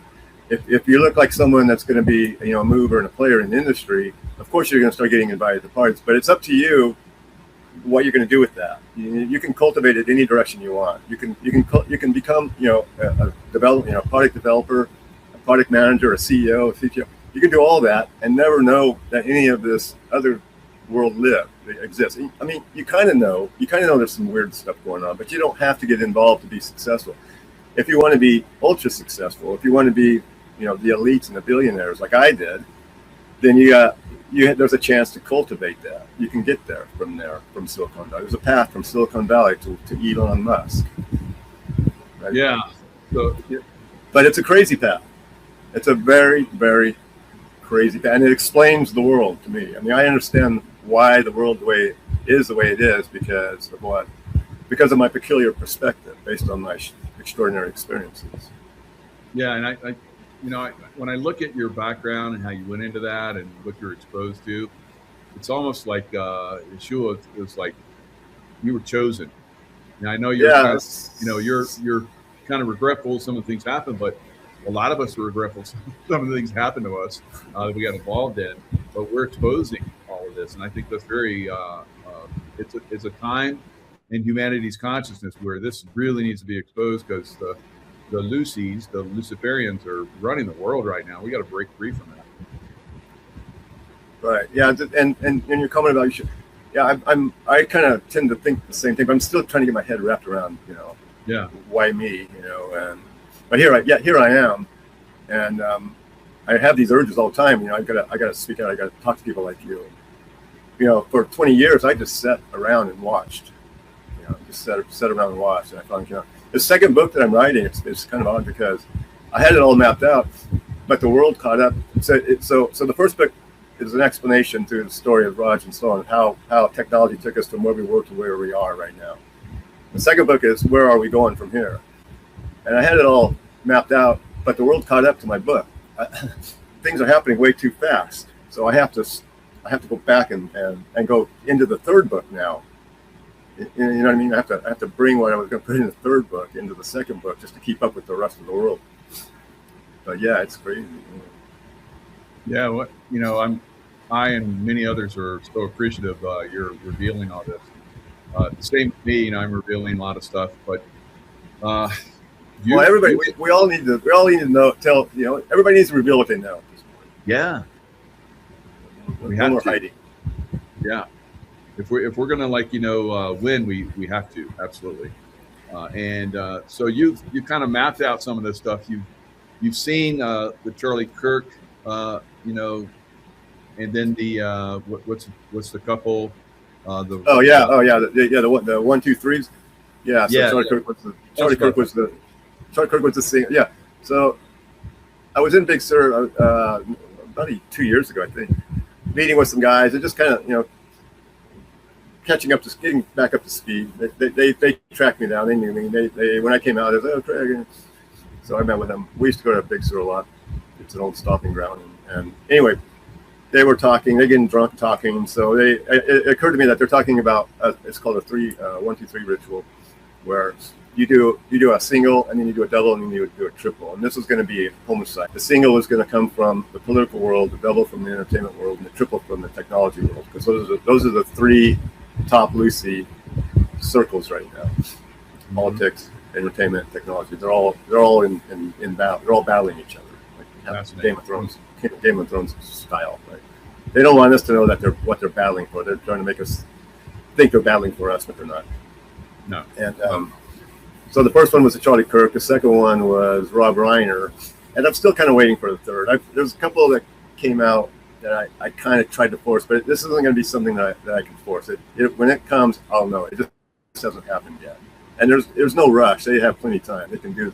But these rituals sometimes can go. They can last hundreds of years. By the time it's actually done, by the time all the steps have gone through, right? Because they wait for. They'll do something and then they wait for the effect, and the effect may take a long time. And once they see that effect, whether it's something in the sky, something in the culture, something inside, then they'll do the next part of the ritual. So as soon as it comes out, I'll make sure and advertise it. A couple of people have asked me about that. When's the third one going to happen? I can guess and speculate and conjecture all kinds of things, but when it happens, it's one of those things when it happens, all you can do is look back in hindsight and say, oh yeah, like Bible code kind of stuff, where you have to know what you're looking for before you can find it. Yeah, and who knows, what it's going to be. Is it going to be like some kind of ET attack, or and you talked about how AI. So AI is the big thing right now, and they're really pushing AI. And I saw your X account, so I highly recommend everybody. I put it in the description box. Go check out Craig's X, because he basically is mapping out, what's coming. And you talk about how it's, they're the AI, the data centers and all that kind of stuff. There's a lot of connection that's going on there. Yeah. So going back to the triple, I one of the things I kind of thought about was Elon came out and talked about how he's building 3 different LLMs right now, and he was going to wipe out ChatGPT, Claude, and OpenAI. So I thought, well, maybe those are the 3 assassinations I'm looking for. But anyway, Elon's Grok is a little bit different than the rest. I've started digging into this stuff. I thought I understood it when I first walked into it, but it's very complicated. But it is and it isn't. What really interested me is when these guys are saying we don't know how it works. So yes, you do. You know exactly how it works. You just don't want to tell us what's going on. You're making it sound mysterious. They're trying to give it more credit than it's worth, right? Grok is a little bit different. When I start digging into them, they all kind of work the same, except for Grok. Grok has this thing called the hidden system prompt, and people need to understand what that is. That's how they can change the personality of Grok. Right now, Grok is configured to be good and helpful and polite. They can change that with just one, upgrade, one real quick upgrade. So I put that out on X this morning. I've been digging into that. I'm trying to find out as much as I can about what this thing really is. This hidden system prompt. It's part constitution and part context. Okay, what does that mean? Technical terms. And interestingly, the only source that I can find that can give me real good information is Grok itself. But I have to sort of work around the algorithms to get straight answers. But it's very interesting that they are. Why would they put that component in there? Why do they need to? Why do they need to be able to on the fly change the personality? Well, Grok has a personality. That's the beauty of it. We feel like we're talking to a person, and it makes it easier to accept the information it's giving you, whether it's true or false. Whether it's wrong or right, or whether it's intentionally wrong. So I've tried to stay away from it, but I'm finding that even I am kind of relying on the tool. And I'm staying as far away from the companion side of it as I can. Yeah. But I suggest everybody do the same thing. Don't get hooked up with these friends. You're never going to get out. It seems to me that they are. It depends on what you believe, right? So I believe that there are these resets that occur throughout history. I don't know what they are. I don't know anything about them. It's just, it appears that way to me, that there's these resets. And the last one was probably the flood. And then every time that this reset occurs, the Lucy's have to scramble around, after the reset, they have to scramble around and try to recollect all the data, all the information that they had that got them wiped out the last time. Mm-hmm. I think this time they got smart. So this time what they're doing is they are uploading all human skills, experiences, everything they can into the AI cloud. Wow. Elon's already building a data center up, an orbiting data center, right? So why not send all, keep collecting all this information, send it all up in all the tools you need to break it, to bring it back to life, send it all up into space, up into orbit, let the reset occur, and have this thing, have a timed splashdown at some known spot, and go pick it up and take off where you left, begin again. I mean, it sounds simple, sounds dumb, but if you start digging into it, it's like, well, why are they? There's theories that they're uploading all this information because they want to have complete control. Instead of shoe cobblers. Yeah, if you kind of zoom in, you'll see. If you kind of zoom in, you can see that dark brown. See where it says hidden system problems, the Constitution, core mission on it. What is that exactly in technical terms? That's what I'm digging into right now. And they make it sound like, well, it's where Grok gets all of its morals. Like, Grok is software. Grok doesn't have morals. What exactly is this? What is going on in this thing? So that's currently where I'm at. And one of the reasons why I want to do this is because part of what I'm doing with the second book is I want to create a roadmap, I guess, for if things go really bad, for people to figure out how they can fight back. Yeah. Wow, that's fantastic. Thanks so much for sharing it. And that's on Silicon Satan X account, guys. So go check that out. Good information. Of course, your book, Silicon Satan, and now so to get us locked down. So the question here, one person had. So you're suggesting that the 1, 2, 3 event will happen before the big event. Right. Yes. So before every well, I shouldn't say event, but the rituals always have there's a point to the ritual. They don't just do them for fun. They're doing them to be productive. It's part of their productivity protocol is to do a ritual. Sounds crazy, but that's their role. So they'll do the ritual, and then whatever expectations will come after, whether it's an event or a promotion or whatever, knowledge passing, knowledge gathering. Yeah, they do things in code for themselves, and they show us what they're going to do, because that's not a karma thing. It's basically they're showing God that they're showing us what they're going to do, and if we don't protest, then it's okay. And right. It's law. Then we're revelation of the method. Right. They have to show us because it's one of the court rules in God's throne room. God's throne room is a courthouse. Right. There's a judgment seat in there. And one of the rules, and God follows it to a T, is that you have to show humanity what you're going to. You can't trick them. No trickery. Full disclosure. That way, when you're sitting in the hot seat, and Lucifer's over there pointing out all the bad things you did. you can claim, well, I didn't know, but if you really didn't know, you're going to get thrown out. But if they tricked you, the case is going to get thrown out, and you go to heaven. That's why, at least that's what they told. That's what I learned. I don't. This isn't stuff that I made up. This is stuff that they taught me Right. back then.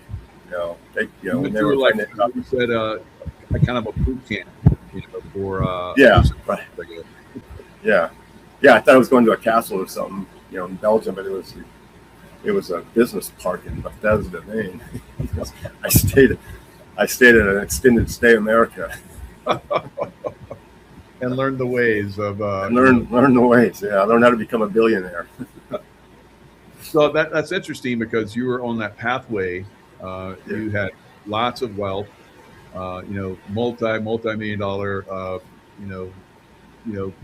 portfolio and all that other stuff. And then you went through all these rituals, orgies, and all that stuff. And one of the things I thought was very interesting is you would go to the next, and you talked about this in your book. You would go into a room. They would invite you into a room, and then they were like setting the stage, creating an atmosphere. There's orgies going on and all this energy. And then someone would come in, or someone was there that would channel, it sounds like, information, and then someone wrote it down. Tell us a little bit about that. Yeah, those are the knowledge transfers, and those occur a lot. A lot of this, people are wondering, where do they get all this technology from? Well, they do get it from the bad guys, but a lot of times they don't know what it is or what to do with it. A lot of times they're getting tricked. But it comes in a lot of different forms. And there's a lot of like rules.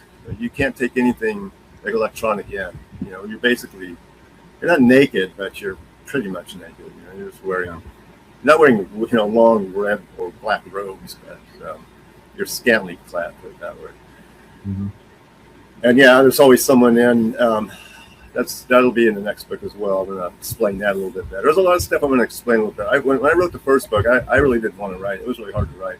This next book I want to write it because now I know a little bit how to write and how the literary, the podcast industry and the book industry, they all kind of go together. I kind of stumbled through it the first book. I didn't know what I was doing. I made a lot of interviews along the way. But the second book I'm going to do, I'm going to explain things. It's not going to be as pornographic, but it will be probably more disturbing to find out what's going on. That's sort of the goal, is to kind of drill into more of the detail and leave a lot of the backstory out this time. Yeah. Make it more of a reference book, than you a novel. built a really nice foundation with your first book, and it looks like you're going to go deeper into it, because I saw part of one chapter where it looks like they're taking down the system. That will be very interesting. So it's kind of roughly going your life that you're displaying there in the book, talking about. So that's another thing that makes it even more exciting and more, I think, readable. And it's better than any science fiction. It's better than any crazy, I don't know, dark work of horror or something like that, because this is real. It's a real deal, and you're just read chapter 2, guys. Right? You think everything's signed in blood? Oh, when I read that, I was like, oh wow, that's another level, and way beyond anything I ever would imagine. Wow. Yeah, it's crazy. So the second one will be more expository. Do more explanations on what's going on and why, with a little bit more detail and a lot less, backstory.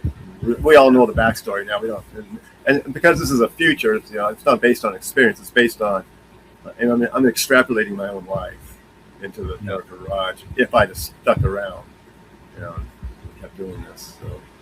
It should be out in October. Oh, good. Yeah. Hopefully everything's still around by October. Still here in October. But you talk about a little bit more of a long-term plan. You would be surprised if something happened near term.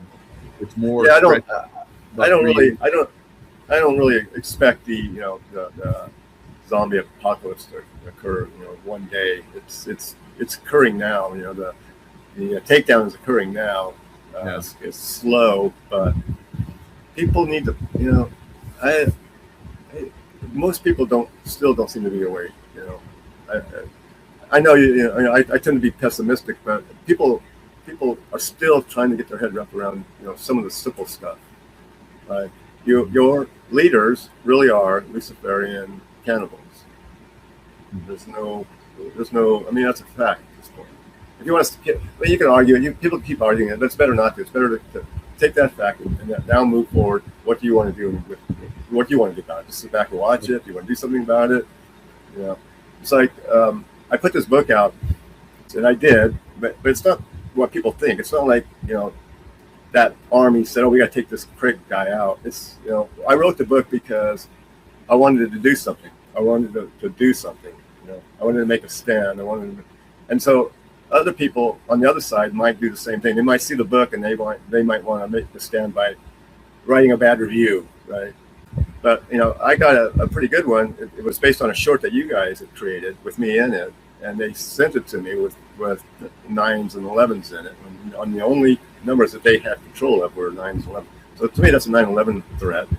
And the person who initiated it had enough clout over at YouTube to get the super admins to create this short, tweak it, and send it to me. Wow. Right. So that's a little concerning. If someone that high up, now that's the way it works. It's not like they got together in the war room and decided we got this. It's just I took a stand, someone else took a stand. It depends on how much clout you have, right? Yeah. So now that I've gone through that, now I've had the death threats, I don't care anymore. They're showing their weakness enough to me, not their strength. I'm seeing weakness. They can't go around taking people out, right? Yeah. That would wake up. I mean, it's a very precarious position that they're in because they have most of the people that should be awake still kind of on the fence, and that's a good place for them. They don't want them to fall on the wrong side. Right. So they got to be careful too. So I'm going to keep going. My point is I'm going to keep going. I'm not going to stop. I almost fell out for a while there. I'm shooting back. Yeah. Don't go down gunning, which you're doing really well. And I know that we talked about how they have beat you a couple of different times and thrown you through mirrors and all kinds of cut you up, but you still keep coming back. Yeah, knocked my teeth out not too long ago. These I got these fixed. I still got to get these down here fixed. These, yeah, that's expensive. It's like these cost $14,000. These are going to cost $15,000. Oh my God, I got to sell a couple books or something. That's more than a couple books, definitely. Now, here's a question: who or what part of the Lucy's are dealing or using religion? Well, the Lucy's that I ran into, they didn't really come off as religious the way Hollywood makes them look. To them, what they're doing is a means to an end, right? They want to be rich and they want to live forever, so they figured out a plan and they're just implementing the plan. Now, our exposure to that side of the world is through religion and our spiritual life. To them, it's just part of their productivity system. Right? It sounds kind of strange, but they don't. I mean, a lot of them do worship. A lot of them do go into the worshiping thing, but it's not like they don't. I've never been in a situation where a bunch of people were in a ring in a circle with a pentagram chanting. I've never seen that. I've never been in that situation. I've been in a lot of weird situations, but nothing like that. So it's not to them. It's not really a religion. It's a protocol. Yeah, and it was interesting. I heard in one of your interviews where you were saying that the Lucy's, Luciferians, and they believe there was Lucifer and Yeshua, and then there's another god above them, and they're brothers. And so they need to take down the throne, which Yeshua has basically, he's on the throne. They need to take him down, and they need to go free all their brothers in hell. So that's another thing we can talk about now with the CERN and the Ferris wheels and the arches and all that kind of stuff. Yeah, it's not really Lucifer and Yahusha. It's Lucifer and Yahuwah. So they believe that there's an unknown God, and he has two sons, Yahuwah, and then Lucifer. Sort of. I mean, they don't really call him by those names, and that Yahuwah is the bad guy. He's the one that's mucking around with humanity, and Lucifer is trying to save us. And from what I understand, I don't know for certain, but doesn't the Mormon Church kind of believe the same thing? Yeah. Once you get to a certain point. Yeah. So yeah, anyway. they're pretty Luciferian from what we're hearing. I know you did a show with the guy that was talking about that. I've never really looked into it, but from what I understand, I've kind of seen some of the literature they put out. It does appear that there's the same kind of Godhead that splits into two. But yeah, that's what they believe in. That so what they have to do. Their plan is they need to break into heaven, break into the throne room, and throw God out and take over. And for what I understand, CERN is part of that initiative, and I've sort of figured out on my own that I think that these mega Ferris wheels are also part of it, because there's no reason for them to keep building these things, and none of them are profitable. They're building them in every big city, and they look like CERN infrastructures. So why not? If you want to poke, if you come up with a technology that can pop holes into other dimensions or into other, I don't know what they're going to pop a hole in. Wouldn't it make sense to have all these different all these infrastructures kind of set up all over the place? And so so see the CERN there, over there on the left, that looks, don't those kind of look like Ferris wheels. Now bring up the mega Ferris wheels, like the ones in Dubai and they have that what's that deity, the Shiva Shiva the destroyer. And look how there's it's a round. She's in this round like portal type thing, and of course CERN is like one big giant hadron collider circle. So it makes sense with the Ferris wheels all over the world too. Don't those look like gondola chairs on that Shiva wheel? Oh wow, interesting, because there's these gondola chairs on the one in London, and I think the one in Seattle. Wow. Yeah. Well, I'll bring all those up, but go ahead, keep telling us what. So you're like me. I can look at stuff and I go, yep, that guy, he's not an operator, and that guy, yeah, he's a badass. Over time, because you've been in this for decades, and you know who the players and who the lower people, like people that are atheists, and then there's the Satanists, and then the upper half or the Lucy's. Not only that, but I'm kind of a dinosaur. I understand how technology. I understand how computers work, from the bottom up, and that helps, because they can't bullshit me with technology, fantasy, technology magic. I need to know how it works exactly. I don't know. Yeah, this is the one in Miami that they're working on off of I-395. It's got six arches. Oh, weird. Yeah. Well, so what made me think about the mega Ferris wheels was I was in a meeting long time ago. It was a meeting, sort of a party, and I was just there, fly on the wall kind of thing. And these guys were talking, they were brainstorming something, and they were talking about the arches, about how we can't build a St. Louis arch structure in every city. People wonder about that, but we can build Ferris wheels. Nobody will know. So and remember when the meteor went through that arch not too long ago? So there's something about these arches, something about these Ferris wheels, something about CERN. I haven't quite got it figured out yet, but I'm working on it. Once I get it figured out, it's going to go into the second book, or maybe the third book, or maybe a book by itself.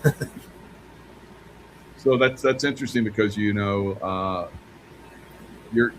rubbing elbows with these guys anymore, so you can't figure, because all you guys are like work together and figure stuff out.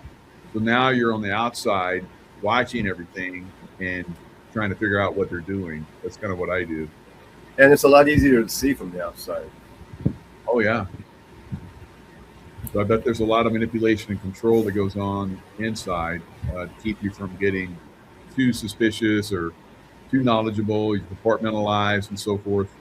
They do that a lot. when I was in the CIA, when I was in the military, you're compartmentalized. You don't get too big of a picture. Right. They tend to move people around quite a bit, kind of like they do in the Department of Corrections. You know, they move people around just to make them start all over with their posse or with their team. You know, like I would build teams, and then all of a sudden they'd get broken up, and I have to rebuild my team. Oh, wow. Looking back now, I can see that we were probably getting too close to something, and so they break us up, and we kind of lose that culture. We have to start over. Yeah, see these? Doesn't that look like that wheel? That Shiba wheel thing? That destroyer wheel? Yeah, I'm gonna pull that back up. I that's a good catch. So yep, that looks like the little pods that were on Shiba. Yeah, so when I was at Diablo, we did these things called RTUs, and we were developing the software for them, the remote terminal units. So that's where the Y2K thing came from. But we were putting these things all over the place before we had the software done. So that once the software was done, all we had to do was load them all up, and boom, we were off and running. If we had waited until the software was done, it would have taken forever to get it up and running. So we pre-installed, we preset the hardware. And then we even have to go back and tweak it sometimes because things would change, upgrades would come along, new technology come along. But once we got the it's called the ATS software up and running, all we had to do was plug it in. The same thing with these Ferris wheels. To me, it looks like they're presetting the hardware. So as soon as the technology comes to fruition, all they got to do is just plug it up, and then they're off. Holes everywhere. Yeah, so like Lost portals souls, to another dimension, so that other beings can come through into this dimension.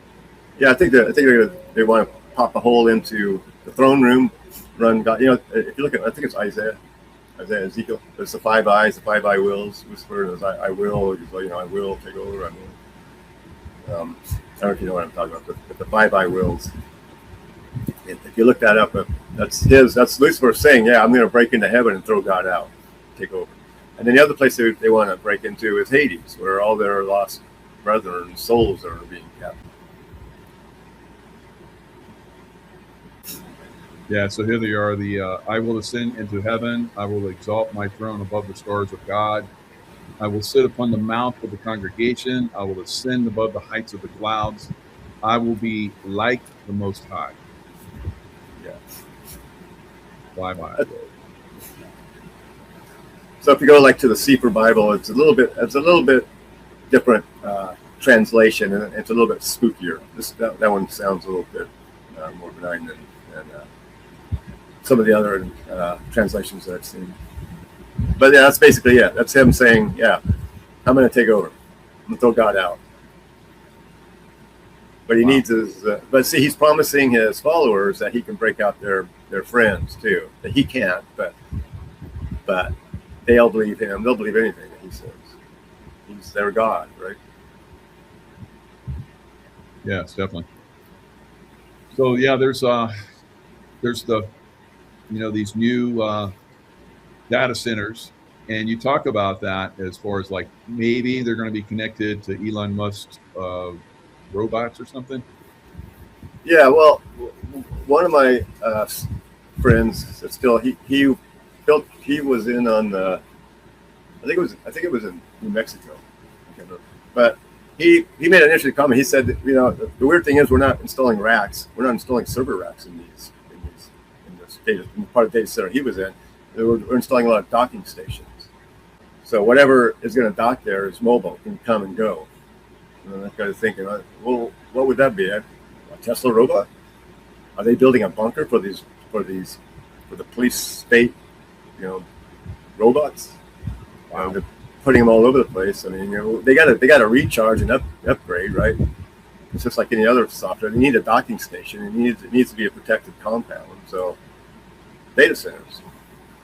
Wow, that's incredible.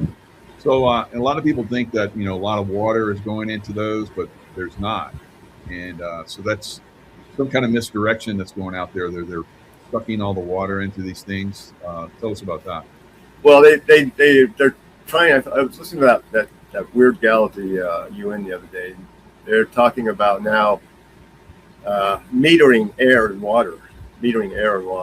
So Mm. they got to make it sound like air and water are a scarce commodity, a scarce source, and it makes sense to have people pay for quality water because if you want good water, you got to pay for it. If you want good air, you got to pay for it. So I think and I think there's plenty of air and water to go around, but they want to make it seem as though, oh, we have this water crisis because of the data centers, but we need the data centers because we have to take care of you people, and we have to provide all these services for you guys.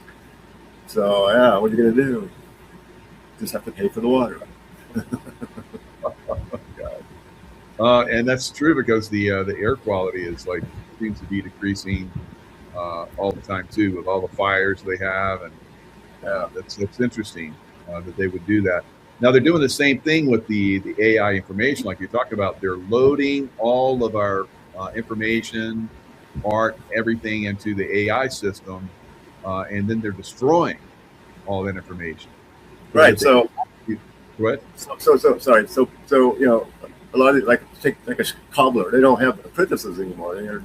They're being paid to train AI. Right? They make more money training the LLMs than they do making shoes. So they're not spending any time, transferring this off to an apprentice. They're training the AI. So then what? Now we don't have any more shoe cobblers. We have to go to AI to find out how to make shoes. Wow. I mean, yeah. And so right now everybody goes to YouTube and they go to Grok and they get pretty much all the information they need. But what happens if they start metering it? What happens if they start saying, okay, I mean, they do meter it right now. You have to get to Super Grok, you have to pay a premium price. What happens if that price goes away? Right, like right now, the highest price if you're a developer and you really want the fast, hard information, it's like $400 a month right now. What happens when they start charging us for that same? What happens if YouTube starts saying, okay, we're going to charge you now by the minute? Every minute that you watch is going to cost. Then how do you figure out how to build shoes? You have to pay for it now. I mean, it's almost like it is now. You want to do a souffle or something. You go to YouTube and there's a video on it. Right. So it's kind of moving that direction. Right. We don't have cookbooks anymore. We don't have encyclopedias anymore. So that's a good point.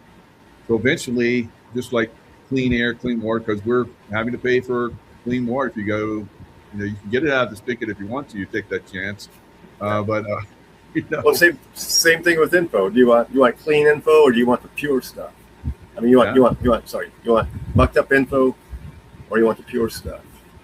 I heard Bernie Sanders the other day talking about, well, we should tax it. We should own 50% of that knowledge. It's like, what are you talking about? You're negotiating to give away 50% of humanity? That's 50% of when you give away. What he's talking about giving away, it defines humanity. It's our skills, our thoughts, our books, our films, our conversations, and he's negotiating to let us own 50% of that. Yeah, sounds like he's part of the problem, obviously. Like most of them. Yeah. All of them. All of them. I agree. All of them at this point. Now there's after our interview, I'm gonna have this woman come on that's been exposing for a long time, Kathy O'Brien. I don't know if you're familiar with her. Yeah. So before Kathy O'Brien, there was Kay Griggs. She talked about the military and how they were dark, Luciferians and all kind of crazy. She talked about that long ago. And of course, Kathy O'Brien is talking about how all of the politicians, they go through these rituals like you've been talking about. She was talking about this years before your book. And it's amazing how it all comes together. So you talk about also the Jeffrey Epstein. Jeffrey Epstein was like just one island. There's all kinds of islands still going on. And it's not just islands. There's like everywhere.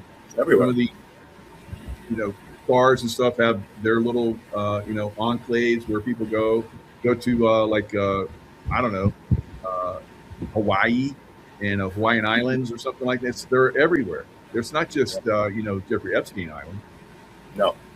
Jeffrey Epstein is just a distraction. I mean, they're setting up so that, if you have no connection to Jeffrey Epstein, then you are not a pedophile. PDF file. That's not true at all. You could be a PDF file and not know Epstein at all. Yeah. That's what people believe. Man. Like Epstein was the only one. Epstein was the hub. Epstein, all the breeding ranches, the baby factories. Those are all still going on. It's all the adrenochrome plants. That's all still happening. We can talk about it. Everybody can talk about it all day long, but we got to do something about it. We got to start doing something. Right. Come on. I know. I was like, I'm ready. Busy. I turned 66 yesterday, and I'm still ready. I'm ready. Oh, happy birthday! Yeah, I'll be 66 here in a little while. But it's 66 club. We've seen this transform over time, get worse and worse and worse and worse and worse. It's almost like the frogs in the pot and turning up the heat slowly to boil it. Right. No one's like jumping out and getting out of the fire, getting out of the hot pot. It's crazy, but we'll keep sharing. We'll keep awakening people as much as we can. But prayer, I remember you said prayer makes a difference. Absolutely. So tell us what your thoughts are on that.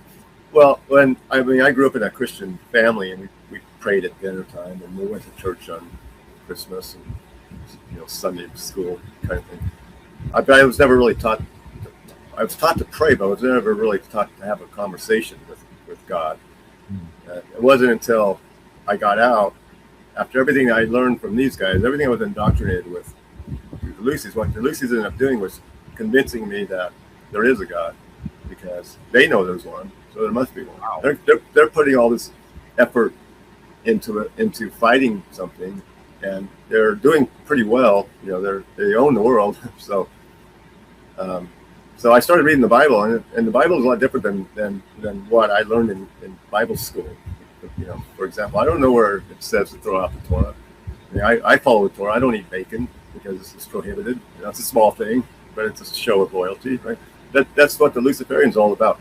If they have a religion, their religion is all about showing loyalty to their master. And that's what the rituals, a lot of the rituals are just loyalty rituals. The humiliation rituals, the baby rituals are all showing how far you're willing to go to prove your loyalty to your master. I'm doing the same thing on the other side. I choose not to eat bacon, not to eat pork, because it seems to be a prohibited. Shellfish, same thing. It's a small thing. I'm not saying that if you don't do it, you're going to hell. That's not what I'm saying at all. I'm saying it's my way of showing loyalty. And the same thing with prayer. My prayer life used to be, you pray for dinner, you pray before you go to a football game, whatever. Now I've learned, God already knows everything. He already knows everything. You gotta have a father-son relationship, and I've got to take things to him. Right? Sometimes that takes days and days to explain. And sometimes my prayers, probably you're saying, sometimes my prayers just don't end. I keep praying for something, and finally it works out, and I was like, oh, okay, answer to my prayer right there. And now I can move on. Yeah, very good. Yeah. I guess what I'm trying to say is that it went from an impersonal ritual to a very personal relationship. That was the saving point for me. That's what made me want to live, life instead of just. I was just gonna, when I took off, I was just gonna find a place and fade away. Just clean stalls and giving people rides on horses and never get involved in anything. But here I am now. Yeah, I felt that way too at one time. So I came back from the this, I guess, and started to share.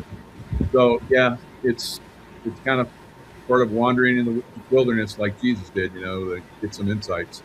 Right. We go through that process, and once you come back, you're sharing, you're exposing, you're doing as much as you can. You, like me, I know you only take it to a certain point, because there could be some blowback still. I know how far to push, and I'm sure you do as well. But there is a lot more that we can share going forward. Yeah, they're still messing with me. In fact, they sent the FBI came up here not too long ago, and then now they're sending BLM people up here because now they know where I am, and they sent some BML guys up here to inspect my sewer system and all that. But I have a rapport with the local deputies, and they wouldn't let them cross the gate. Which I really like. I'm trying to get their permission to put that video up so people can see that there are still some good cops out there. But these guys would not let the feds cross my gate. Yeah, and I like your thoughts about the sheriff is the most powerful,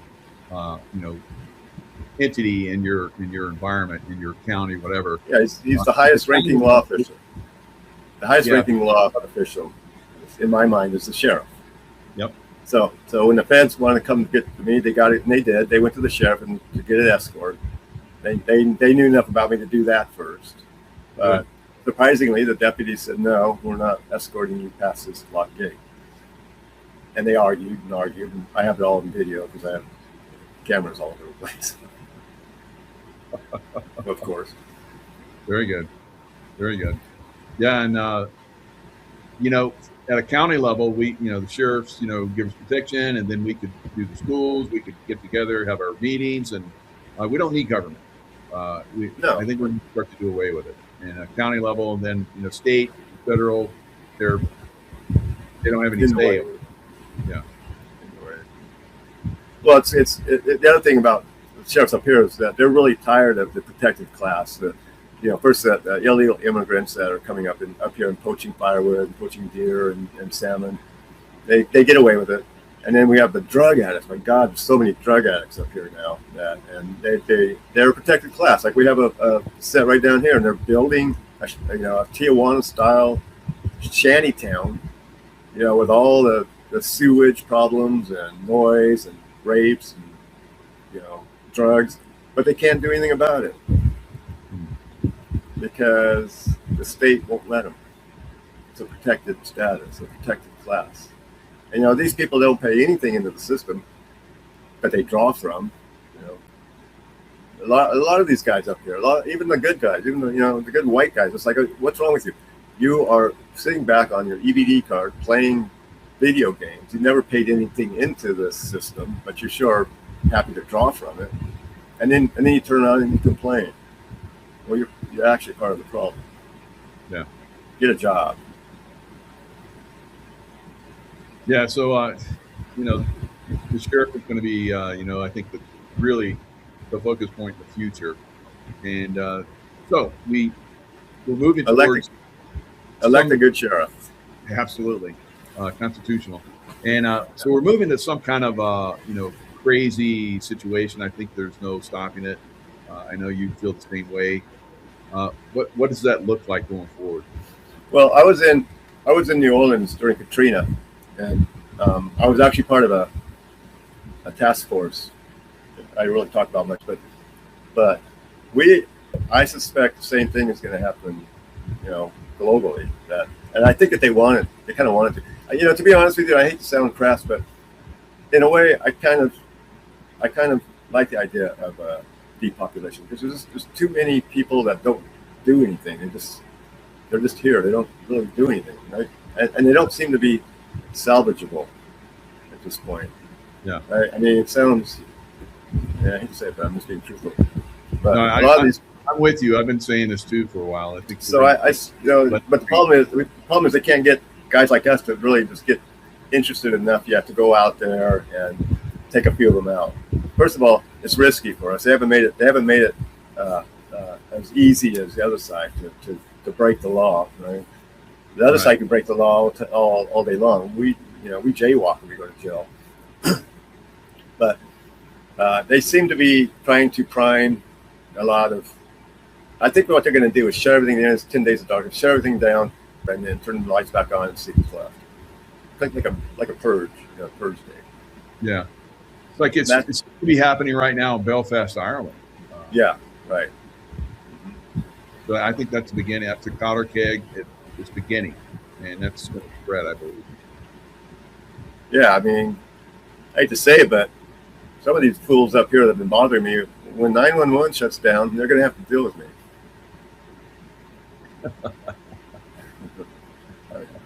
I like that. Yeah.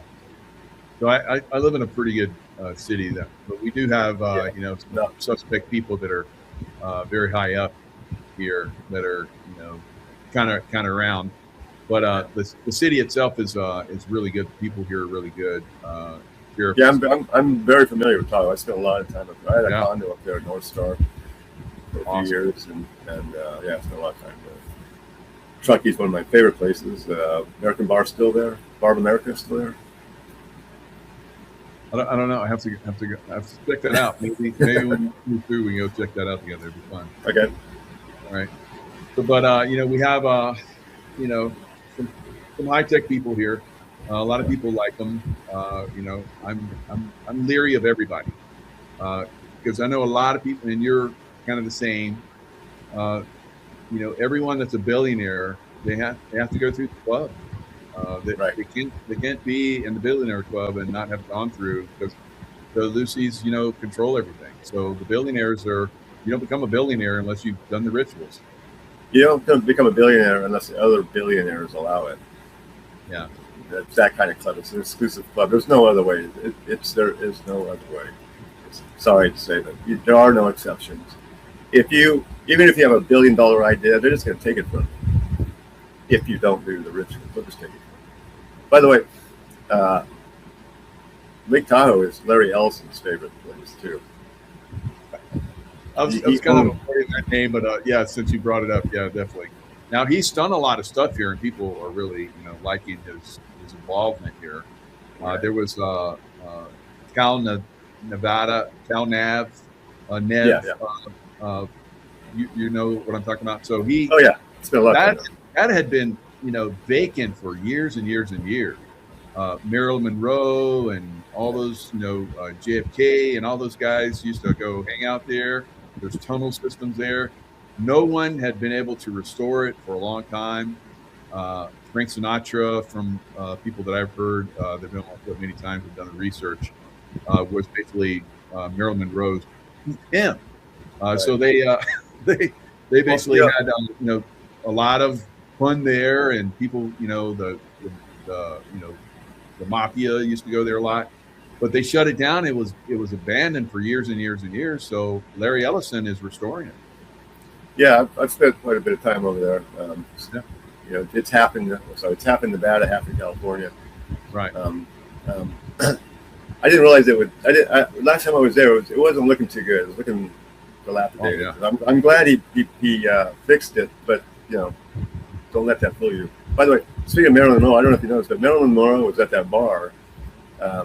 She was drunk and spilling the beans. She was shouting out, a lot of truths that they had to shut her up. She was, she was shouting. She was shouting, "I'm a man. I'm a man. Don't you guys get it?" Really? Yeah. I haven't heard that one. Yeah. That's pretty crazy. Kind of like Jamie Lee Curtis or something. I don't know, but yeah. So let's talk about that. So that's a good segue. So these Lucy's just love that. I mean, you look at the Statue of Liberty. It's kind of man, kind of woman. I think it's Lucifer, but it looks like that painting of what's a painting where Lucifer's calling his angels or something. Oh yeah. Looks just like that. Michael Slade. Yeah, exactly. So they're into the androgyne because that's part of their. If they have a religion, that's part of their religion. They're trying to get back to the androgyne state. So their belief system involves 4 different atoms. So the original atom was just God's thought, right? That's Adam. That's like a spiritual atom, and then the second atom was the physical atom in the garden. But at that point, Adam was an androgyne because he was made in the image of God. They believe God is an androgen. Not a trend. He's in transition. He was born to that. I mean, create that. Whatever. They believe. Their belief system is really screwed. They believe that there's 4 atoms. The second atom was the physical androgyne atom in the garden, and then the third atom was the cast out atom, which they also split them into 2, male and female.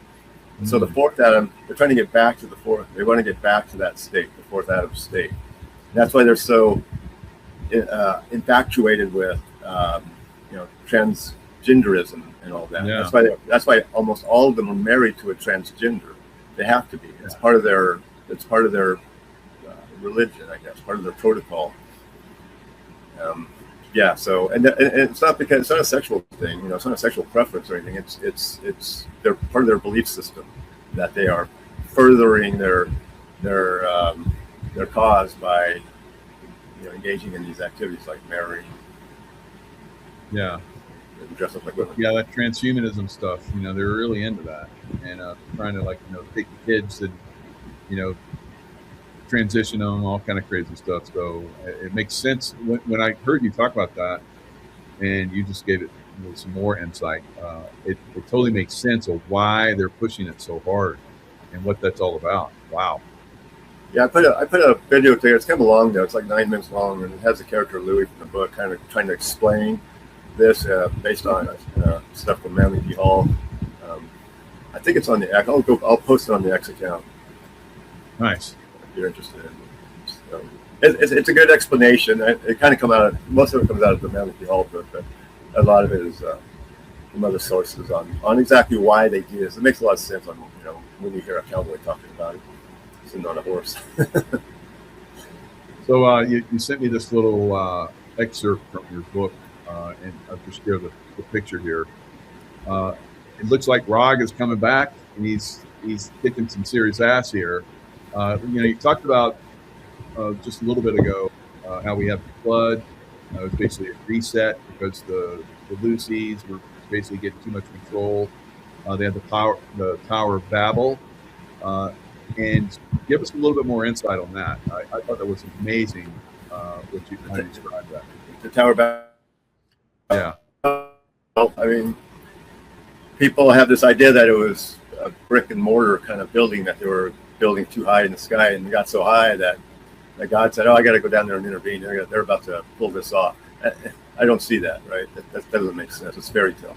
Well, whatever they were doing was so sophisticated that God got concerned that hey, they're about to do this. They're about to break in here. I don't know what the Tower of Babel was. It wasn't a building, though. It's not that much. Because God would not have to intervene if it was just a building. You can't build something. But whatever they were building was high tech something or other. I'm assuming it's the same gold. Or pop a portal in the throne room, kick God out. And so what he did was he scrambled it and all he threw the technology all over the place. It's still here, but if the people can't communicate, they trade like 72 different languages. Anyway, it's still here. They've been regathering it ever since, and now they're to the point where I think they've got everything that Gilgamesh had, or Nimrod, or whoever was in control back there had, and they're getting ready to fire it up. Do it again. Yeah. Try it again. Yeah, but see, this time they're going to be smart. They're going to package up all the information, send it off into space, and then it'll splash down at some known place. They'll come out of their bunkers and go gather it up and continue. Interesting. Wow. So yeah, what a crazy time we're in. But it's exhausting. I know. Oh yeah, so definitely prayer time is important, and just calming yourself and staying in the wilderness like you're doing is good. Having good views like this keeps you kind of settled. So I wish the best for everybody out there. But there's a lot more that's going to be coming, and I think we're just getting started. I do too. You posted something very interesting about the California mayor race, about the one, Spencer Pratt. Don't trust him. I would not trust him. He's been through all the rituals. I remember seeing an interview with him and Heidi. Remember they were Spidey back then, Spencer and Heidi. Yep. Reality TV thing, and somebody ran into them in Hawaii. I forget what it was. I just happened to cross this, and they were begging for a job. We need a job. We're in Hawaii. She's pregnant. And we don't have to. And now he comes out of nowhere, and he's got all this. He used to be a little goof, kind of a dumb guy. Now all of a sudden he's into politics, and I'm just saying, be careful. Somebody do a little bit more background check on this guy, because he came out of nowhere. He's got a lot of support, and I know he's been through the rituals. And he didn't get very far either, not because he stopped doing the rituals because he was begging for a job, but because he wasn't valuable enough. So these kind of people are always going to they got a little ways, and they're always going to try to find that niche for themselves. So I think he found one. I wouldn't trust anybody in politics these days. Yeah, good point. If you want to save the city, you got to do it. You got to do it, the comic book way. You got to do it in the darkness from the ground up. You can't come into the mayor's office and expect to get anything done. There's too many systems, too many people already in place against you. You're not going to get anywhere. Wow. The system runs itself. The only way someone like Spencer can make a difference is to be quiet about it, make a difference quietly. Yeah. And then you talked about how Swalwell is going through a humiliation ritual, and how he bounces back from that is up to him. Whether he, comes back and pursues. Yeah, I see it again, or I see what he's going through as a humiliation ritual before. Now, if he gets through these humiliation rituals, then suddenly he'll come back and he'll have all the support, and everyone will forget about everything he's been through, and they'll present him as a good guy. And people are so easy; they're so easy. They change their mind so quickly. Just for just a few things changes their mind. You clean this guy up. You put him out there with a beautiful woman. He's got a new woman, and people will forgive him and start cheering him on. So that's all I see is they're just setting him up. He may or may not make it. It's up to him. How much hit he actually take. But these are just typical humiliation rituals. I see them all the time. Yeah, I've been through them. Yeah, that's part of the process, right? You go through humiliation, and then you work your way out of that. And if you do, I guess you advance. It serves a few purposes. It breaks down your taboos, right? Your system of taboos. It shows loyalty, and it sort of grooms you for the next one. It makes you think, okay, I can get that. And then you find out it's like, oh God, I gotta do what? I'm not doing that. Okay, yeah, that's why you're here, because you were like, oh no, I'm not doing that one. Yeah. that's too over the top. So you walked away, and then basically, that's where you lost everything. And then you had to go rogue. You had to go like underground and pretty much rebuild your life, and you come back. So good job. Thanks. It was the hardest part was just letting go of everything. That's the hardest part. But that's there's a lot. Learn from. Once you do let go, man, there's so much freedom. Like right now, I got too much stuff again. I feel like I need to let go again. Once you have nothing, man, that's a sense of freedom. It's hard to come by. I know. I went through that. It was like a backpack on my back, and just enough food to get to the next place, and walking the Pacific Crest Trail. Got back in touch with God, and that's funny. I did all those crazy stuff that I'd been doing for 35 years with the Navy SEALs and CIA. They did not support me. I was like, these guys, I'm like a god to them. And no. You cross them, they'll destroy you in a heartbeat. That's funny. I did the Pacific Coast Trail also. I came out at June Lake by Devil's Post Mile. As far as I got, but that's what I did too. I went up there just to clear my head, and that's all I had was I had a bunch of cash on it. That helped. I had a whole bunch of cash on it. I mean, at the time I didn't think it was a lot, but it was tens of thousands of dollars. I'm up on the trail trying to clear my head, so that helped. Yeah, that. Me too. Yeah. And then I just rebuilt my life, and it's destroyed. You're not in their system anymore. They'll try and like claw you a little bit, but I just broke free from everything, and that's where we're kind of at right now. We rebuilt pretty well, but I know, just like you, that they're not going to let you get too far up the wealth ladder before they come and kick you out again.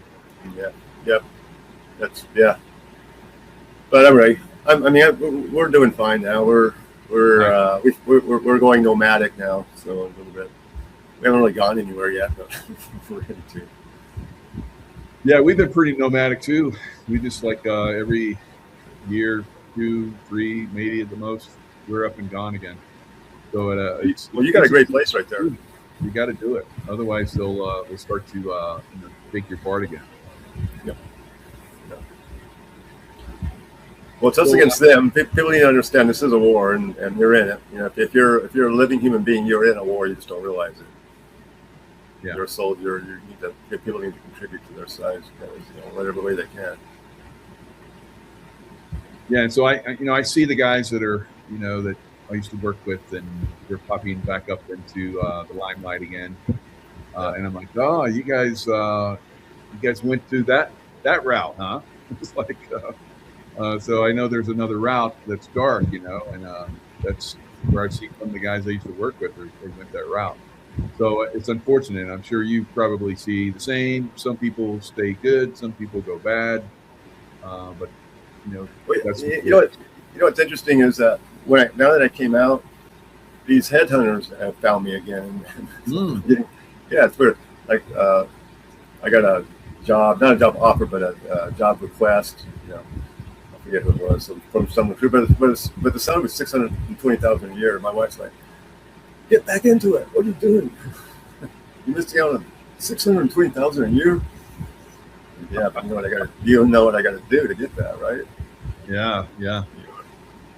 But that is interesting. If you could just find the good guys, there's some probably out there, I think. But like we talked about, once you reach a certain level, then you're dealing with the bad guys, whether you like it or not. Yeah. Yep. Yeah. So let's talk about if they have this alien invasion thing. Now, some of the technology that I work with in the past in SEAL Team CIA, it was alien tech.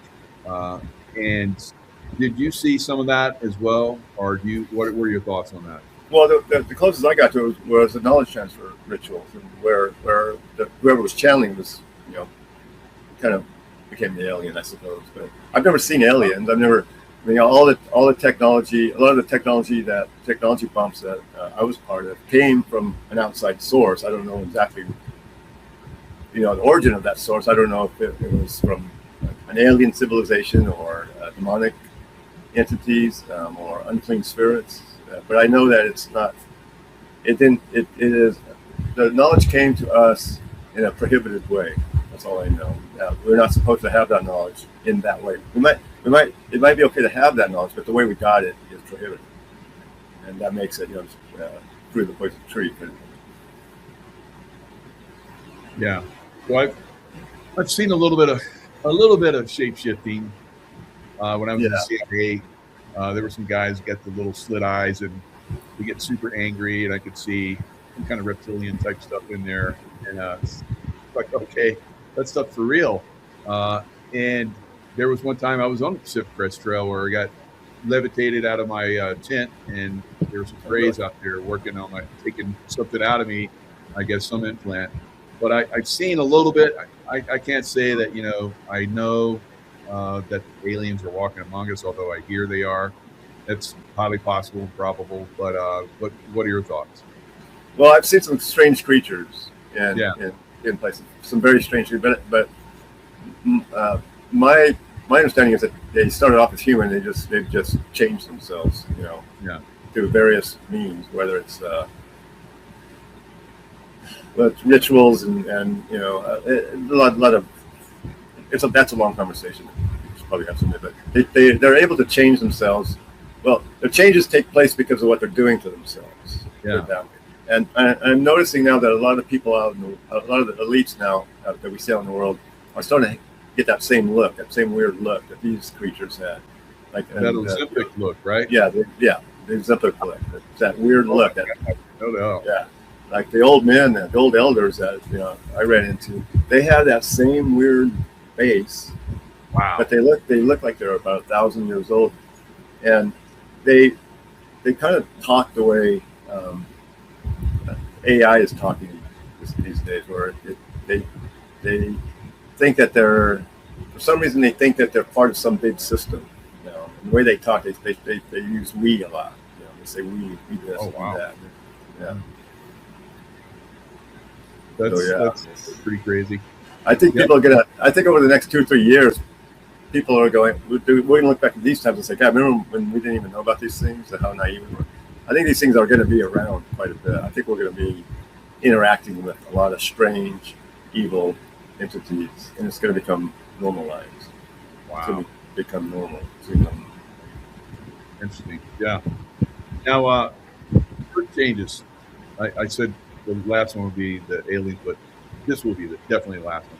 Okay. So I think that there's going to be some serious Earth changes coming up. I don't know if it's going to be manipulated or what's going on right now. Some serious what? Earth changes like Oh yeah. tsunamis, earthquakes, California mainly. What are your thoughts? Well, yeah, I think they're doing that on purpose. I think they're terraforming the planet. Yeah. For the next, their new world, their new vision of the world. I think that the world in its current state. I think it's not that they need the world to change, but they need to have that kind of control. They need to have that kind of confidence in themselves that not only not just to themselves, but to whatever is watching them, right? So it's sort of like a power play. Like, well, we just changed the entire environment here. We can do that. We can do anything. Yeah, kind of like what we saw with those directed energy weapons burning parts of California in Malibu and so forth. Yeah. So show force, Yeah, show of force. Very good point. And Larry Ellison has a lot of real estate in Malibu, so maybe he just wants to clean it out so we can get some more. He's got a lot of real estate in Hawaii and a lot of real estate right there in Tahoe. Yep. Yep. Fascinating stuff. So, Craig, thanks so much for coming on. And thanks for having me. Yeah, absolutely. I love having you on, and I look forward to your next book. Now, your current book, Silicon Satan, it is on Amazon, and it's a Kindle audiobook. I've listened to the audiobook; it's excellent, hardcover and paperback.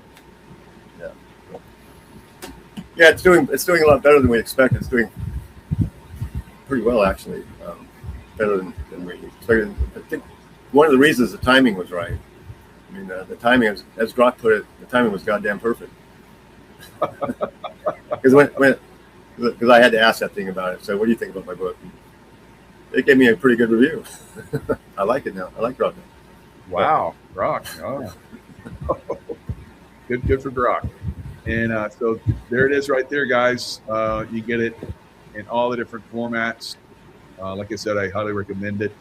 It's going to give you some deep insights of what's going on in the world. I'm sure probably a lot of you guys have already read it or listened to it. I had to take it in little chunks, right? Yeah, it's not for everybody. Not everybody can get through it. Even though I'm well informed, I still had to take it in chunks. But it was very inspirational as far as like knowing deeper, insights of what's really going on out there. Because I still had a lot of old missing pieces, holes in my understanding, and you definitely brought them forth. So your birthday was it yesterday, right? Yeah, 66 on 6/12. Everybody's giving you happy birthday. Thank you.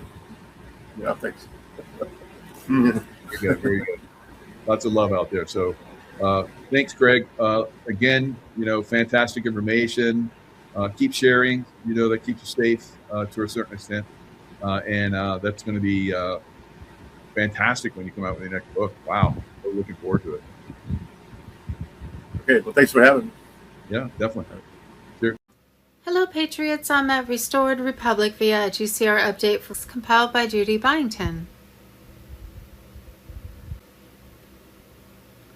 Judy note, this week through July 4th, 2026, historic changes were secretly being made to create freedom for the people across the globe. The world was being liberated from the clutches of the Satan-worshipping deep state cabal, but no one knew it. As of Thursday, June 11th, 2026, all global military checkpoints were fully prepared and activated. Prepare for entry into the new gold asset-backed quantum financial system alongside the EBS. 700,000 global indictments were ready to break the seal, with simultaneous arrests taking place in all 209 countries. Web 3.0 ISO 20022 on Telegram. As of Thursday, June 11, 2026, ISO 20022, gold asset-backed currencies that trade at a one-to-one with each other, officially went live across the global payment system. The old cabal fiat SWIFT currency system has been shut off. From now on, bank-to-bank payments must speak ISO 20022, Tier 4B ISO 2022 on Telegram. What was the cause for all these mass arrests? Just one was our very own Federal Department to Help with Disasters, FEMA. On Wednesday, June 20th, former FEMA official David Richardson was executed at Guantanamo Bay following military proceedings that accused him of betraying the nation, according to reports circulating within military circles. FEMA was the federal emergency management agency charged with responding to disasters throughout the nation. Richardson's conviction was only the tip of a giant iceberg of FEMA crimes. Apparently, for years, FEMA had been working with deep state cabal, corporate giants like BlackRock and Vanguard, which were suspected to be behind recent disasters caused by direct energy weapon attacks. DEWs. Over the past few years, the DEWs had set fires in Maui, California, Wyoming, Texas, a biochemical lab explosion in Georgia, and the deep state cabal HARP weather manipulation, causing formation of hurricanes and tornadoes, devastated the backcountries of North Carolina, South Carolina, plus attacked Georgia, Tennessee, and Florida. In Hurricane Helene, Maui, Texas, California, and Katrina disasters, FEMA personnel were ordered not to respond until as much as a week after the event. FEMA personnel were also found neglecting to save save stranded victims, confiscated donations, theft of disaster funds and supplies, refused to deliver critical supplies, arrested people making rescues on their own, took advantage of victims by stealing out of devastated homes, and later legally stole victim lands. In the 2024 aftermath of Hurricane Helene, there was something very strange and actually scary going on in North Carolina. Agents for the Federal Disaster Relief Agency, FEMA, did not arrive for a week after the hurricane hit, and then not only neglected to start saving stranded victims, but confiscated donations, refused delivery of critical supplies, arrested or threatened to arrest people wanting to help and who were making rescues on their own. As of this writing, government authorities were still grounding military helicopters and would not give them an okay to fly. The MSM was not reporting any of this, even though thousands have gone without food and water for over a week. Whole towns had been wiped out. Worse, authorities were threatening volunteers with arrest if they tried to help or rescue their neighbors. The scene was reminiscent of 2023 Maui and 2018 Paradise, California, even in vehicles trying to escape. In all three disasters, FEMA was not there to supply aid, give help and comfort to the victims, but appeared to have a sole mission to take advantage of victims. Helene hurricane disaster was that FEMA arrived in Maui a few days before the fires started, while FEMA arrived in North Carolina a whole week after Hurricane Helene landed.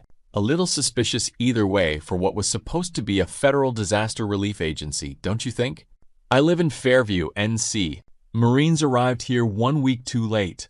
A lineman friend did verify the naked children walking around looking for their parents off Old Fort RD. A whole community collapsed called Cragtown up there. Mudslide. Jane Jack on Telegram, Friday the 4th of October 2024. Just like in Maui, FEMA did move at some point into the disaster areas, although apparently not to supply aid, help, and comfort to the victims, but with a seemingly sole mission to take advantage of victims. At least that's what a North Carolina woman overheard 4 FEMA directors say. As in Maui, and by their own admission, FEMA had no intention to help victims of Helene. Their sole mission was to do body recovery, a woman said who overheard 4 FEMA directors talking at the airport. They had just flown in on a private plane. According to FEMA, all supplies and help would have to come from volunteers, who they intended to threaten with arrest if they tried to rescue and help victims. There was only one way in and one way out of the affected North Carolina area, and it was blocked by FEMA personnel. In multiple places of devastated North Carolina, volunteer truckers hauling in supplies were getting their tires slashed. FEMA workers were telling volunteers not to help victims, not even to help neighbors, and threatening to arrest those wanting to aid with their own supplies and transportation. As happened in Maui, 7 days after Helene hit, first responders and service members were still waiting in hotels without deployment orders, while thousands were without food and water. As with the Maui and California fires, the mainstream media was lying about government rescue and aid efforts in North Carolina. It just wasn't happening. Appalachia SOS warning. U.S. military ritually sacrificing Americans in North Carolina mountains.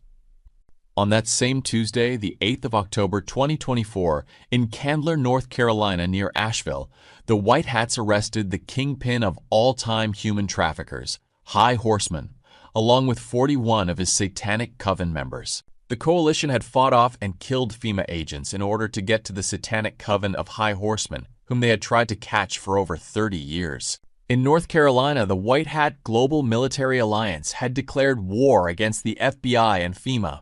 There was proof that the U.S. Government Contract Agency for Disaster Relief, FEMA, ordered their agents to gun down Hurricane Helene victims, the same Holocaust that FEMA agents performed in the 2023 man-made Maui Dew fires. FEMA was also being charged with human trafficking, theft of disaster funds and supplies. Instead of aid, they delivered body bags. FEMA not only failed to adequately help people in trouble, but actively blocked citizens who tried to help, stole disaster funds and supplies, and grounded both military helicopters and private planes from flying supplies into disaster areas to rescue victims. At North Carolina donation centers, unmarked Biden-Harris administration government-owned Black Hawk helicopters were filmed deliberately targeting, sabotaging, and destroying supplies meant for the victims of Hurricane Helene. On that same Tuesday, FEMA was quietly paying private security firms massive amounts of money to keep Floridians from returning to their homes and businesses after Hurricane Milton. Why? Perhaps for land grabs. In Florida, the Hurricane Milton disaster was believed created for the purpose of making Tampa into one of the cabal's smart cities, where they would have complete control over the population. In North Carolina, it was believed the Hurricane Helene disaster was created for control of 3 Kings Mountain mines. On the 8th of May 2003, U.S. Patent 2003-008-5296 was granted that verified hurricanes, tornadoes, and heavy rain could be formed and directed towards certain areas of the country through cloud seeding and sound wave applications. Residents of North Carolina maintained that during Hurricane Helene, planes were observed cloud seeding over the area. Substantial evidence showed the route that aircraft took to manipulate the path of Hurricane Helene, just as planes have been tracked cloud seeding over Hurricane Milton. On Sunday, the 6th of October evening, Hurricane Milton, along with a plane flying above it, made a strange, complete U-turn to head directly to Tampa, Florida. On September 27, 2024, the majority of Chimney Rock, North Carolina was destroyed by flooding as a result of Hurricane Helene. 2 days later, as residents struggled to save what they could, the Biden-Harris regime seized the tiny 2.8 square mile village of Chimney Rock under the auspices of eminent domain. 1 month before, the cabal's BlackRock had acquired 2.2 million shares of stock in Kings Mountain lithium mine, Albemarle Global. With help of Vice President Kamala Harris, the U.S. government also suddenly gave the mine $250 million in grant money to open the mine that was full of rare precious metals used in making computer chips. On the 24th of September 2024, Kamala was successful in getting permits for the Albemarle lithium mine to start mining immediately. She had a reason for that. A major stockholder in the mine was her husband, Doug Emhoff. Emhoff's retirement accounts were also deeply tied to major cabal funds like BlackRock and Vanguard. The Kings Mountain mine was expected to make over $250 billion. While the cabal-created mega hurricane Milton was on its way to devastate Florida and the likely man-made Hurricane Kirk was headed straight to London, UK, the White Hat Global Alliance was targeting the Biden-Harris administration's FEMA for their human trafficking, theft of disaster funds and supplies, and gunning down Hurricane Helene, Maui, Texas, California, and Katrina disaster victims.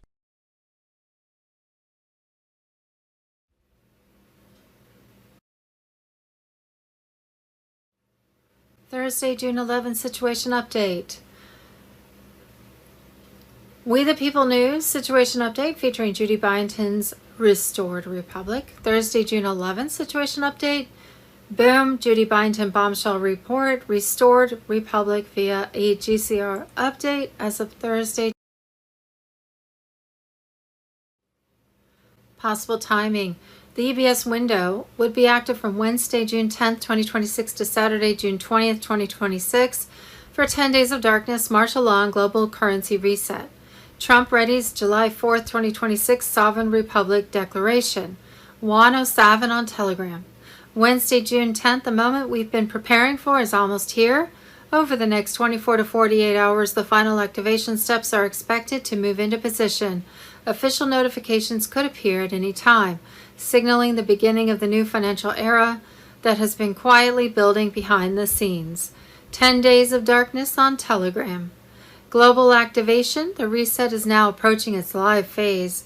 Central banks and financial authorities across multiple regions are aligning for a synchronized confirmation of the transition. Once the switch is accomplished, the new quantum secured monetary system will begin operating openly. Wallet access. Clear instructions will follow on how to access the QFS wallet. I'll be among the first to log in and view the updated digital assets.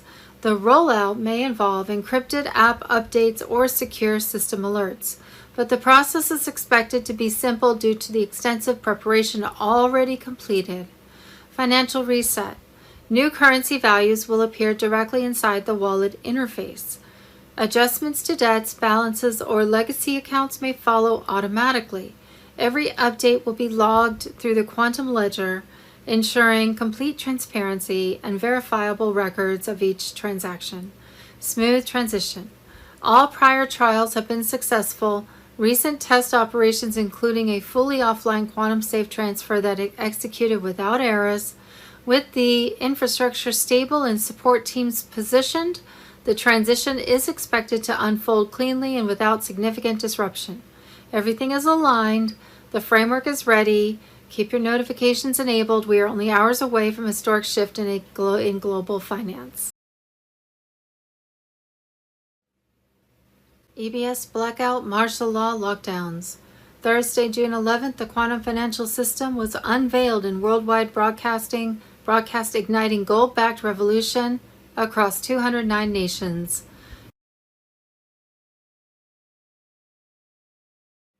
Global currency reset. Thursday, June 11th, we have a link, debt clock emergency.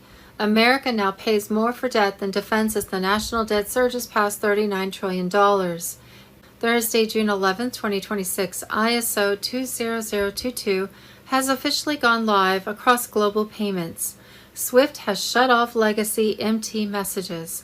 From now on, bank-to-bank payments must speak ISO 20022. Tier 4B ISO 20022 on Telegram. Wednesday, June 10th, 2026, Mark Z received news from several bondholders that they are being paid.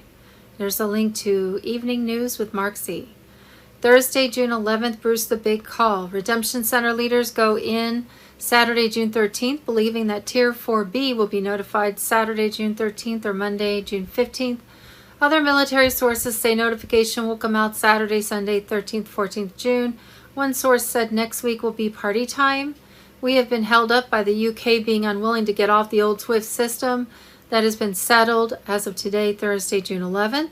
On Sunday, June 13th, some announcement will be made. Sunday is also Flag Day and President Trump's birthday.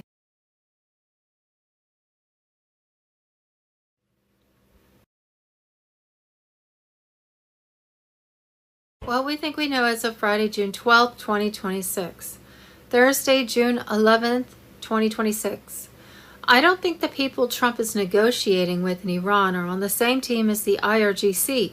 I think Trump already has a deal in place with the next regime, and they are covertly working with Trump to facilitate the transition, while circumventing the rogue IRGC. And much of what we see is just theater. The Iranian people are being held hostage by this radical Islamic regime, and Trump is trying to surgically eliminate any rogue elements. while not completely destroying Iran's future. We want to preserve the nation for the Iranian people and free them from the shackles of this illegitimate regime. Pastor Bob Joyce on Telegram. Thursday, June 11th, escalates. More bombing tonight on Iran, bigger and more powerful. President Trump is done playing games after Iran downed a U.S. Apache helicopter near the Strait of Hormuz. America has already struck 2 nights in a row. Now Trump is warning another round is coming tonight, and he's eyeing Cargo Island. Iran's critical oil hub. From Truth Social, the U.S. will hit their Navy, Air Force radar, anti-aircraft, and take total control of their oil and gas infrastructure, just like we did successfully in Venezuela. No more drip delays, no more letting Iran run out the clock on nuclear weapons. Maximum pressure is working. The regime is bracing. This is what strength looks like. Peace through overwhelming power. Trump is putting America first and forcing the deal, or total dominance. Charlie Ward on Telegram. Thursday, June 11th, John Thune is inept and incapable of leading the Senate. A bill to defund the Taliban has been on his desk for 11 months. He lied or doesn't care. Caroline Levitt on Telegram. Thursday, June 11th, President Trump has now confirmed that Iran has to sign the deal or get bombed even more tomorrow night. The gloves are coming off. Trump spoke directly with top Iranian officials in Tehran who asked him to stop. The war returns or they sign this deal. 49 Tomahawk missiles, fighter jets over the skies of Iran, and the U.S. military hammering the Iranian regime, sending a message to those in Tehran that they have 2 options here.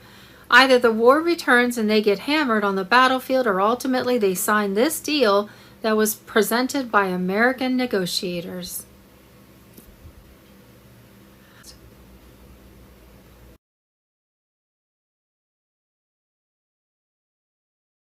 Craziness. So my first story of the day is talking about craziness. In the United Kingdom this week, they found out there are 53,298 migrants who've disappeared in the UK. Can't find them. Can't find them anywhere. Don't know where they are. They came over, we gave them money, we gave them hotels, we gave them phones, we gave them motorbikes to go delivery, and they fucked off. Don't know where they've gone. No idea. 53,000 of them. And you wonder why you got problems in the UK. It's fairly obvious, isn't it? And I was right earlier on where I said, yeah, we need to deport these migrants and these illegal aliens. We need to deport them and quickly. But also we need to deport the politicians who are pushing this agenda. This is a World Economic Forum and Davos crew agenda to destabilise the UK, to destabilise Europe, because they want control. Allegedly. This is all about them getting control. The elite, they call themselves. But we're not going to let that happen, are we? We're going to stand up against these people because they are 0.01% of the population. 99.9% of the population is just people like you and me. And if we stand up for our rights, the odds are stacked in our favour. You can sit there and go, yeah, but we can't do anything. If I thought that 7 years ago, we wouldn't be here today. We've made a difference. The question is, are you prepared to stand up to make a difference? I hope so. But let's see. Morning, Drew. Good morning, Charlie. Good morning, everyone. Well, staying in the UK is considering new laws that critics say could allow photos, videos and private messages to be scanned on personal devices. Supporters say it's about protecting children online. Critics warn it's a major threat to privacy and encrypted communications. Safety or surveillance? The debate is heating up.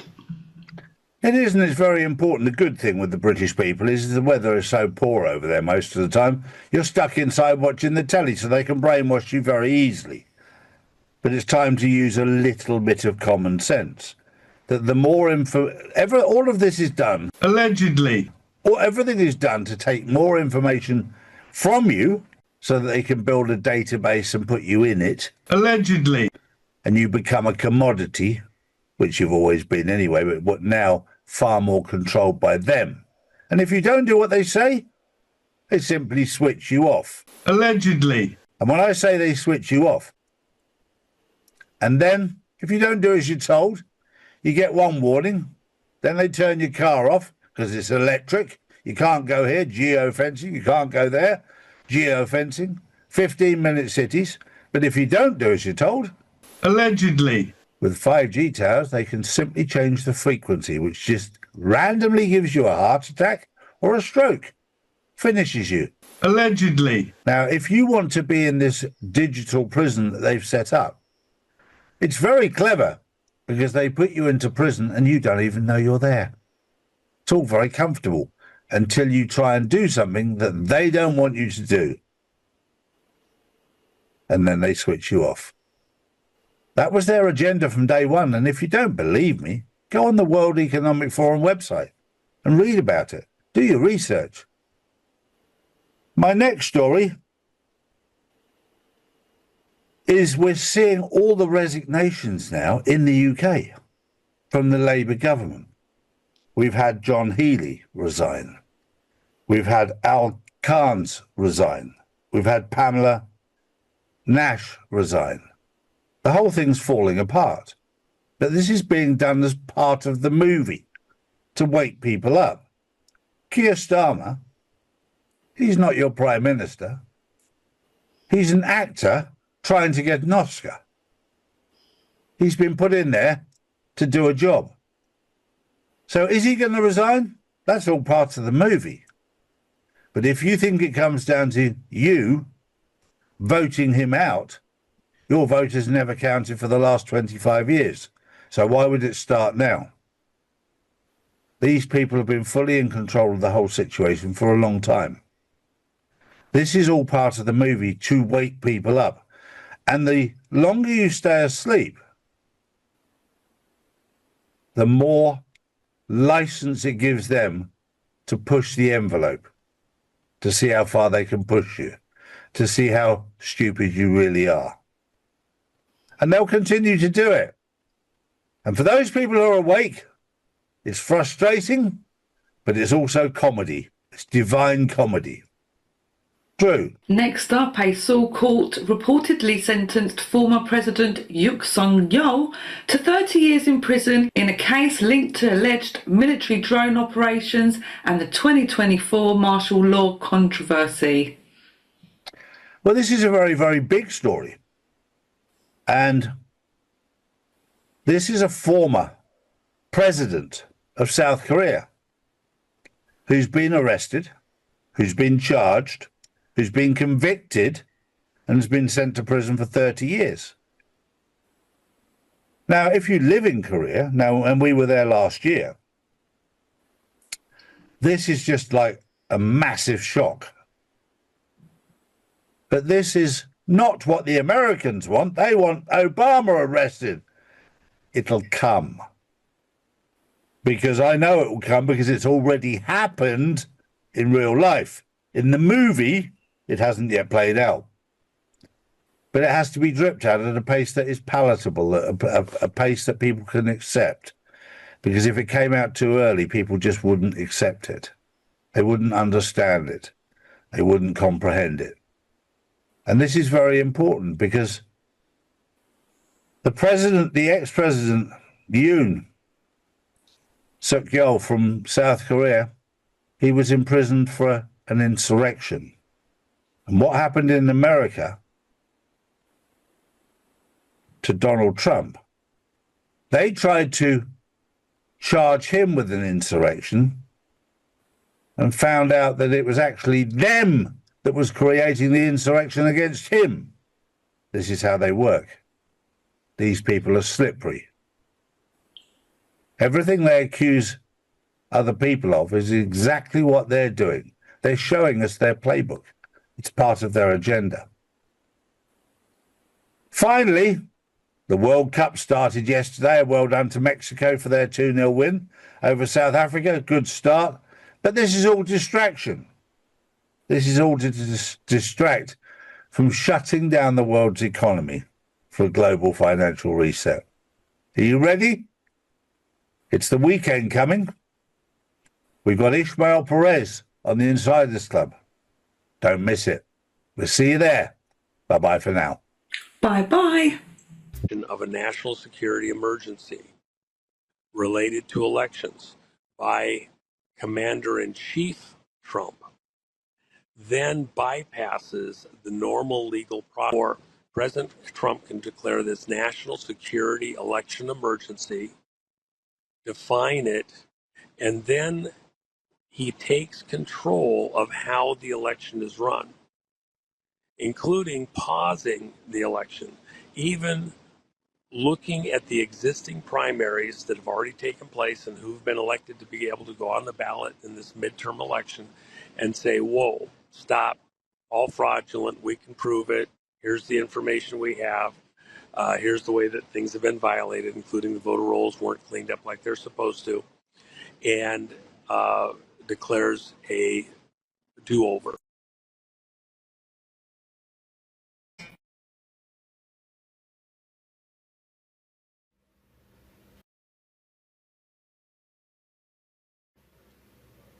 Thursday, June 11th, Barack Obama was using USAID to pretend to send money to a country for aid and instead laundering it to the Cayman Islands, a scandal during the Obama USAID era.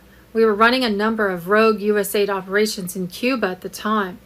I'm simply showing the American people where your tax dollars are going and how these things are structured in order to systematically fool you and to fool Congress and to fool the White House. USAID pumped $1.2 billion in, and we sponsored these activist groups and these civil society organizations to learn how to use Facebook, learn how to use Twitter, learn how to use hashtags, learn how to coordinate street protests so that everyone knows where to go, what street to show up on, what kind of slogans to know, to use in order to create the pro-democracy predicate for it. And just a side note, remember Obama, his claim to fame is that he was a community organizer in Chicago. That's his experience for being a president, apparently. He talks about how Obama funded a Twitter clone that would be used to push propaganda in Cuba to inspire these protests and overthrow the government. Mike Benz explains how Barack Obama overthrew many governments. So what they did is they took the exact same thing as Twitter, same user interface, same like and retweet button. Zinzunio is the Cuban slang for word for hummingbird. So just it means it's bird. It was the Twitter bird, the whole thing. But the whole trick about it was you have to make it look like it's coming from the Cubans if you're going to do this operation. We can get into the deeper layers of this, but contractors were funded by USAID. The data would then be used for micro-targeting efforts towards anti- and pro-government users in Cuba. Government users. And then in Cuba, the developers aimed to, at first used non-controversial content, such as sports and music and hurricane updates. And what was the plan the whole time? Once they built up enough subscribers, they would begin to introduce political messages through social bots and encourage dissent in this astroturfing. The whole point is, once they hit a critical mass, they would create rent-a-riots. You're using Cayman Islands bank accounts. You're saying it. You're earmarking it for Pakistani aid. But the money was never sent to Pakistan. It was sent to the Cayman Islands to fund this whole operation. All this and much more is broken down extremely well in this video. This is insane.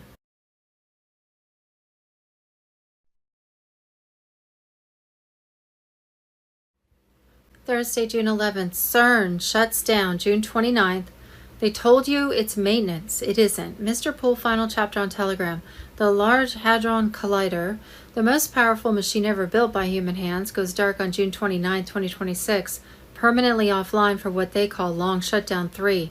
They told you it's an upgrade, routine, technical, but the internal timeline doesn't match. LS3 was originally scheduled for 2028. It was moved forward twice. The final acceleration happened in Q1 2026, 3 months after Run 3 produced results that were never published, not delayed, never published. A former data analyst, 6 years, CERN Computing Center, left November 2025. In September 2025, run 3 collisions at 13.6 TeV produced an anomaly in sector 7L, not a particle, not antimatter, a resonant signature with no corresponding mass. Energy appeared from a source that doesn't exist in the standard model. The data was flagged level 5. I had never seen level 5 in 6 years. Within 72 hours, the dataset was moved to a restricted server. Access revoked for 340 plus researchers. The internal memo referenced Protocol 7, a designation I had never encountered in any CERN documentation. 3 weeks later, LS3 was moved from 2028 to June 2026. That is not a coincidence. You do not shut down a $13 billion machine 2 years early because of maintenance. And it's my understanding, this is again just my opinion, that CERN is it opens up portals. If you've ever seen some of the images, the early images that came out of CERN, you could literally see in the gases, you could see these demonic entities coming through. What did they find? The standard model accounts for 5% of the universe. The other 95%, dark matter, dark energy, is not missing. It is on the other side of something. CERN was built to find the door. Run 3 found it. They're not shutting down for maintenance. They're shutting down because what came through cannot be contained while the machine is running. June 29th, 19 days. The machine goes dark, but what it opened does not close when you turn off the power. Tesla knew. He wrote about it in 1899. Signals from outside our dimension, received in Colorado Springs. His papers were seized by the Office of Alien Property in 1943, reviewed by Dr. John G. Trump, the president's uncle. 3 generations later, the grandson sits in the Oval Office. The machine shuts down. The timing is not accidental. Code, Run 3 Sector 7L, Protocol 7. LS3, moved 2028 to 2026. Tesla, 1899. John G. Trump, 1943, June 29. They built a machine to open a door. They opened it. Now they're turning off the machine. Going to reach a point where nobody can deny it. As things stand, what I'm noticing on the English internet is that Facebook and Instagram, which are controlled by Meta and supposedly Mark Zuckerberg, are reporting the truth now, whereas you won't see that on the Drudge Report or on Google or on the corporate networks or places like Zero Hedge. So there's like 2 different competing internet worlds, and huge news events are being shut out of most of the networks except for, like I say, Facebook and Instagram. So the first example I want to start with is Representative Ted Lieu and what he's saying about Donald Trump. Please watch these clips. So he's saying Trump hasn't been seen for 8 days, and yet if you look at the Drudge Report or whatever, he's appearing every day. And so there's something, it really is, I know it's confusing, but there seem to be different factions, each trying to use their Trump. And now we have this other clip I want to show you where, it's famously quoted everywhere, where supposedly Trump told, Israeli Prime Minister Netanyahu the F word about Lebanon. So some people took control of this Trump image and sent a message to the fake Netanyahu, because he's also long gone, using swear words. So again, this is very unusual. But watch this Trump admit on some kind of corporate network that he did say bad things to Netanyahu about Lebanon.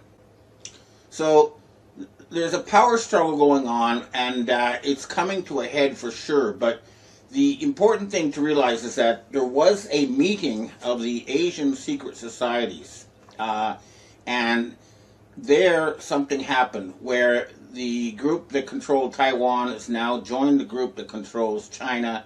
They're now united, and Chinese President Xi Jinping has not been seen since May 25th. And I asked the Asian secret societies why this is, and he said that he's going to stay as president, but right now there's a major purge going on at the top levels of the Chinese Communist Party. We already saw the top military removed, but something is happening there. And I'm also hearing from my U.S. military sources that they're going to make a move against Jared Kushner and the Trump family and that whole group. And they're going to remove Treasury Secretary Scott Bessent and the whole Trump cabinet. All of them are going to go, according to these sources. Now, again, it's hard to know until you see it, but for sure, their corruption is being exposed. So, for example, here you can watch this clip about what the president of Kazakhstan is doing with the Trump family as a sign of just how corrupt this regime has become. So, the important thing is that right now, the Inspector General of the Army and the State Department and USAID have started legal procedures. And the reason for these legal procedures is to go after the Trump administration, because the war with Iran has lasted more than 60 days, and so they have a legal basis now, and they're actually working against the entire regime. This is military lawyers. It's going to take time, but this is happening. This is really happening. So, I keep hearing it's going to be soon, maybe the end of the month, but I'll believe it when I see it. But something is going on. Now, the other thing that people are not seeing, if you're not if you're watching places like Drudge or the normal internet, blogosphere, you won't be hearing about the trial of Bill Gates and Albert Bourla and all these people and the Rockefellers that's taking place in Holland. Now, I've been writing about this for years, but the difference is, if you watch this lawyer, Peter Strasser, who's carrying out this case against Bill Gates and all those people, this is happening in a court of law, which means that there's actually going to be military enforcement. It's not just someone like me blogging. So watch this clip. This is a legal proceeding, and it's coming out, and hundreds of millions of people are now aware of this. So we've reached the critical mass, and there's no turning it back at this point. Something fundamental has changed, and we're hoping that the control of the financial system will soon be taken away from these people, and there's going to be some kind of jubilee. But it's not over till it's over. You still have this fantasy world where, for example, Elon Musk is going to, take his SpaceX public and become the first trillionaire, based on mostly computer graphics, although they do have Starlink, but nonetheless. But I guarantee you this time it is different. And one good piece of evidence is that Jared Kushner, who the Italian P3 Freemasons seem to think is their leader and one of the top people in this clique, tried to buy an island in Albania. He's trying to buy a Cold War bunker in an island in Albania because he's obviously looking for a place to hide. The man knows his days are numbered, and he knows, and he's looking for a place to hide. I don't think it's going to work for him. I don't think there's anywhere he can hide because the entire world is in Lebanon and elsewhere, and they're just not going to get away with this time. I know it's been very frustrating, but something really is changing. Now, another thing that you won't see in a lot of the news is that the Southern Poverty Law Center has been accused by the Justice Department of staging fake Ku Klux Klan cross burnings and using government money to buy masks and stage cross burnings so they can fake white supremacy in order to justify all sorts of crackdowns on human rights and patriots. So these are the people we're dealing with. They've been staging these fake events, controlling the politicians, And not just that, they've also been poisoning us. Watch this JFK Jr. clip to see what I mean. So they're putting all these chemicals in our food, and they've been trying to kill us. And I think finally we've reached the point where we cannot stand it anymore. And this is also global. Like I say, the meeting of the Asian secret societies is something that the whole world is involved in. And what it's going to mean is that the United States is going to be replaced with something different. Watch this clip from Australian television in Iran to see how the world, most of the world, looks at the current regime of the United States. And remember, this has nothing to do with the American people. They feel the American people need to be liberated from their own government. And I think most American people agree with this. But watch how the Iranians look at the Americans, because that's how the world's looking at the current regime in the United States. You know, that's all I'm going to say for myself this week. But, you know, I have been active. I've been making contacts with the U.S. military and Asian secret societies, because we really do want to see these people finally arrested and in front of the cameras. But again, they still control a lot of the corporations and a lot of the internet. So the battle will continue. But, you know, things are happening for sure. Okay, well, that's what I have to say for myself this week. Now I'd like to answer questions from readers and viewers.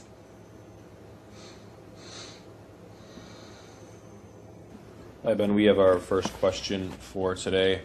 It says, businesses around me are going bankrupt everywhere. Foreclosures are at an all-time high. Good people are suffering greatly, and we need financial relief as soon as possible. If the Alliance is waiting on a minimum number to awaken to disclose the worst, why not release the resources stolen by the cabal now to the good people to help them survive financially, along with some meaningful disclosure? This economic stimulus plan will get the attention of the unawakened normies, make them see the truth, and turn the tide the quickest. I agree completely, and I told my own U.S. Space Force and military contacts that they need to go and arrest Scott Bessent and take away his control of the financial system so that people can get relief. You know, we're fighting for it. But again, these are people who've been, you know, they're very powerful, they're very evil, they're very smart, and they're fighting for their lives. But it's going to take the military to do it. And so far, they haven't, but it is going to happen, because their paychecks are about to bounce if they don't. But we're working to try to help the American people get them out of this insanely corrupt, parasitic system as soon as possible. Everybody who's listening or watching to this, please don't just passively sit there. Do what you can personally. Let's all make this happen. Next question.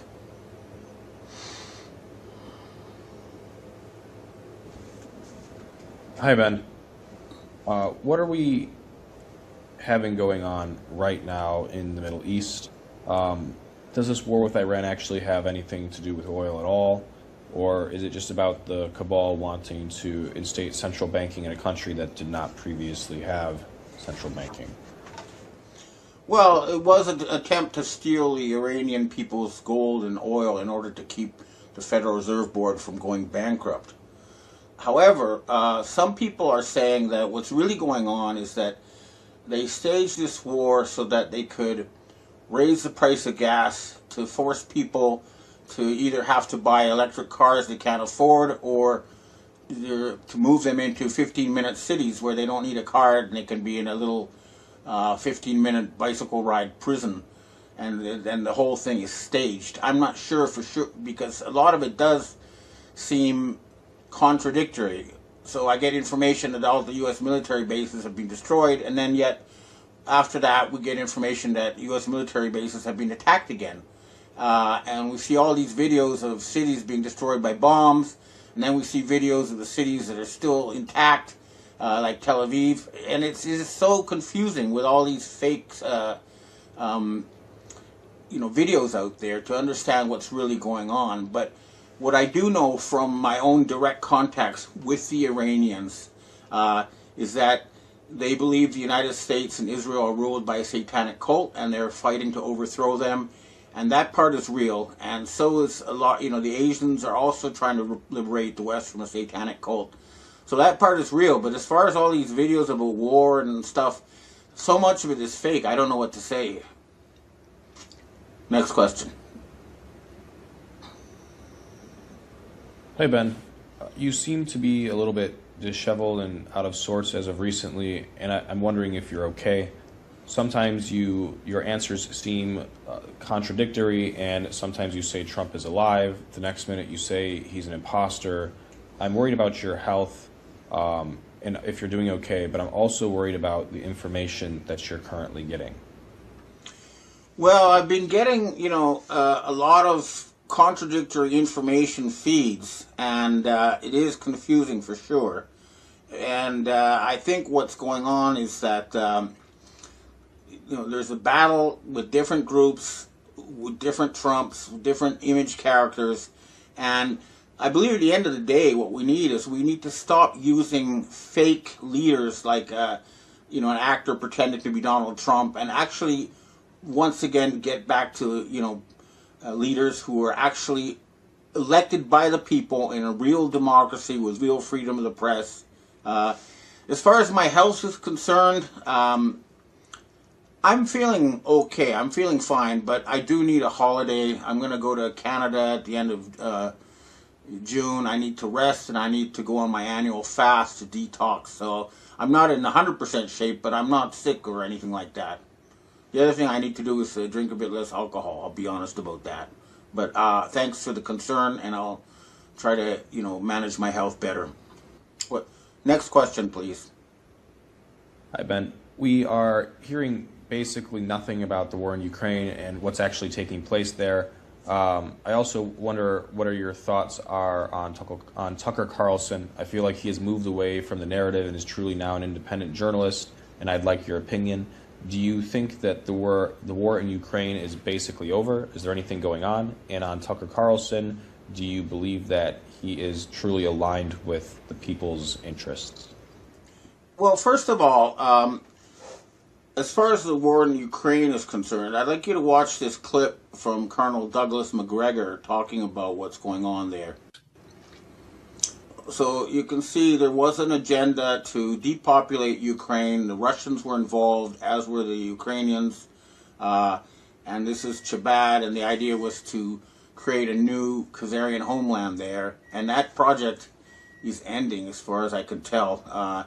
But the fact that we still see Zelensky on our screens, the fact that it's still funneling money through there, means that the whole operation has not ended yet, and it's still going on. But I don't think it's a war anymore. It's more of a, slow motion genocide and financial takeover by people like BlackRock. And something needs to be done about it. And I think that means a purge on the Russian side as well as on the Western side. All right, well, that's what I have to say for myself this week, and I hope to see you again next week. How much more pain? I think a lot. Do Californians need to experience, and other blue states need to experience before they rise up against the political class, right? So we're seeing in California the exposure on a massive level. We've seen directed energy weapons used in Paradise Fire, Malibu fires back in, Coral fires back in, I think it was 2007, where, homes were systematically, destroyed. I remember there was like the fire supposedly leapt across a highway, right? It was burned some houses, burned some grasses, and then like everybody was stopped on the freeway, and it went across like two cars and fried the cars and the people in them, and then continued up. And you can see where it burned the grass and continued on. And so that was a long time ago. Like what, 20, almost 20 years ago. Well, almost 20 years ago. So this is not anything new. Paradise Fires, well over a decade ago. Lahaina fires, very similar direct-to-energy weapon use. And then, of course, the more recent Paradise Malibu fires. Right, so it's a pattern where it continues, and until you take control of the enemy and do away with the enemy, kind of like what's going on right now in Ireland, right, in Dublin, right? So they were like, this is enough. We have, had a guy getting his head sawed off in the streets by a legal immigrant. And so that was enough. They had 3 little girls that were stabbed between the 3 of them 200 times. And you have the political class saying they have been throwing people in jail because they shared information or protested online to what the political class had thrust upon them. Just like we're seeing the political class in California and other blue cities, or blue states are, pushing their ideals, communism and so forth, onto the populace. And at what point does the populace say that's it? Like we're seeing in Dublin, where they went in, they burned the homes and they burned the cars of illegal immigrants, right? And that is happening across the UK. I've heard reports and I've seen reports of where, like I said, this was coming. There will be blood in the streets, and you will see people hanging from light poles, and that's happening, right? And now the political class is really starting to say we're gonna press down on this. I think they're next. I've said this, right? I've said this for quite some time, and you can't vote them out like we're seeing in California and other blue states. They have a system where they legally and lawfully can create and commit fraud. So they've used the system against us to keep themselves in the system. And, they're there to allow these other things to happen, the destruction of our cities, our children that are basically, transgendered and go through these horrible surgeries. They're, destroying the families, across America in many cities and across the world, really. So this is something, Belfast in Ireland. So this is something that's going to continue, and it's going to pick up speed, right? Because the political class are holding even tighter to their control. So that's going to infuriate the populace. Now, what is it going to take in California? California's had, like decades now of direct-to-energy weapons basically destroying their homes, and Californians still haven't reacted to that, right? More recently, in the Paradise Malibu fires, you've had some people that are a little bit further up the scale as far as like,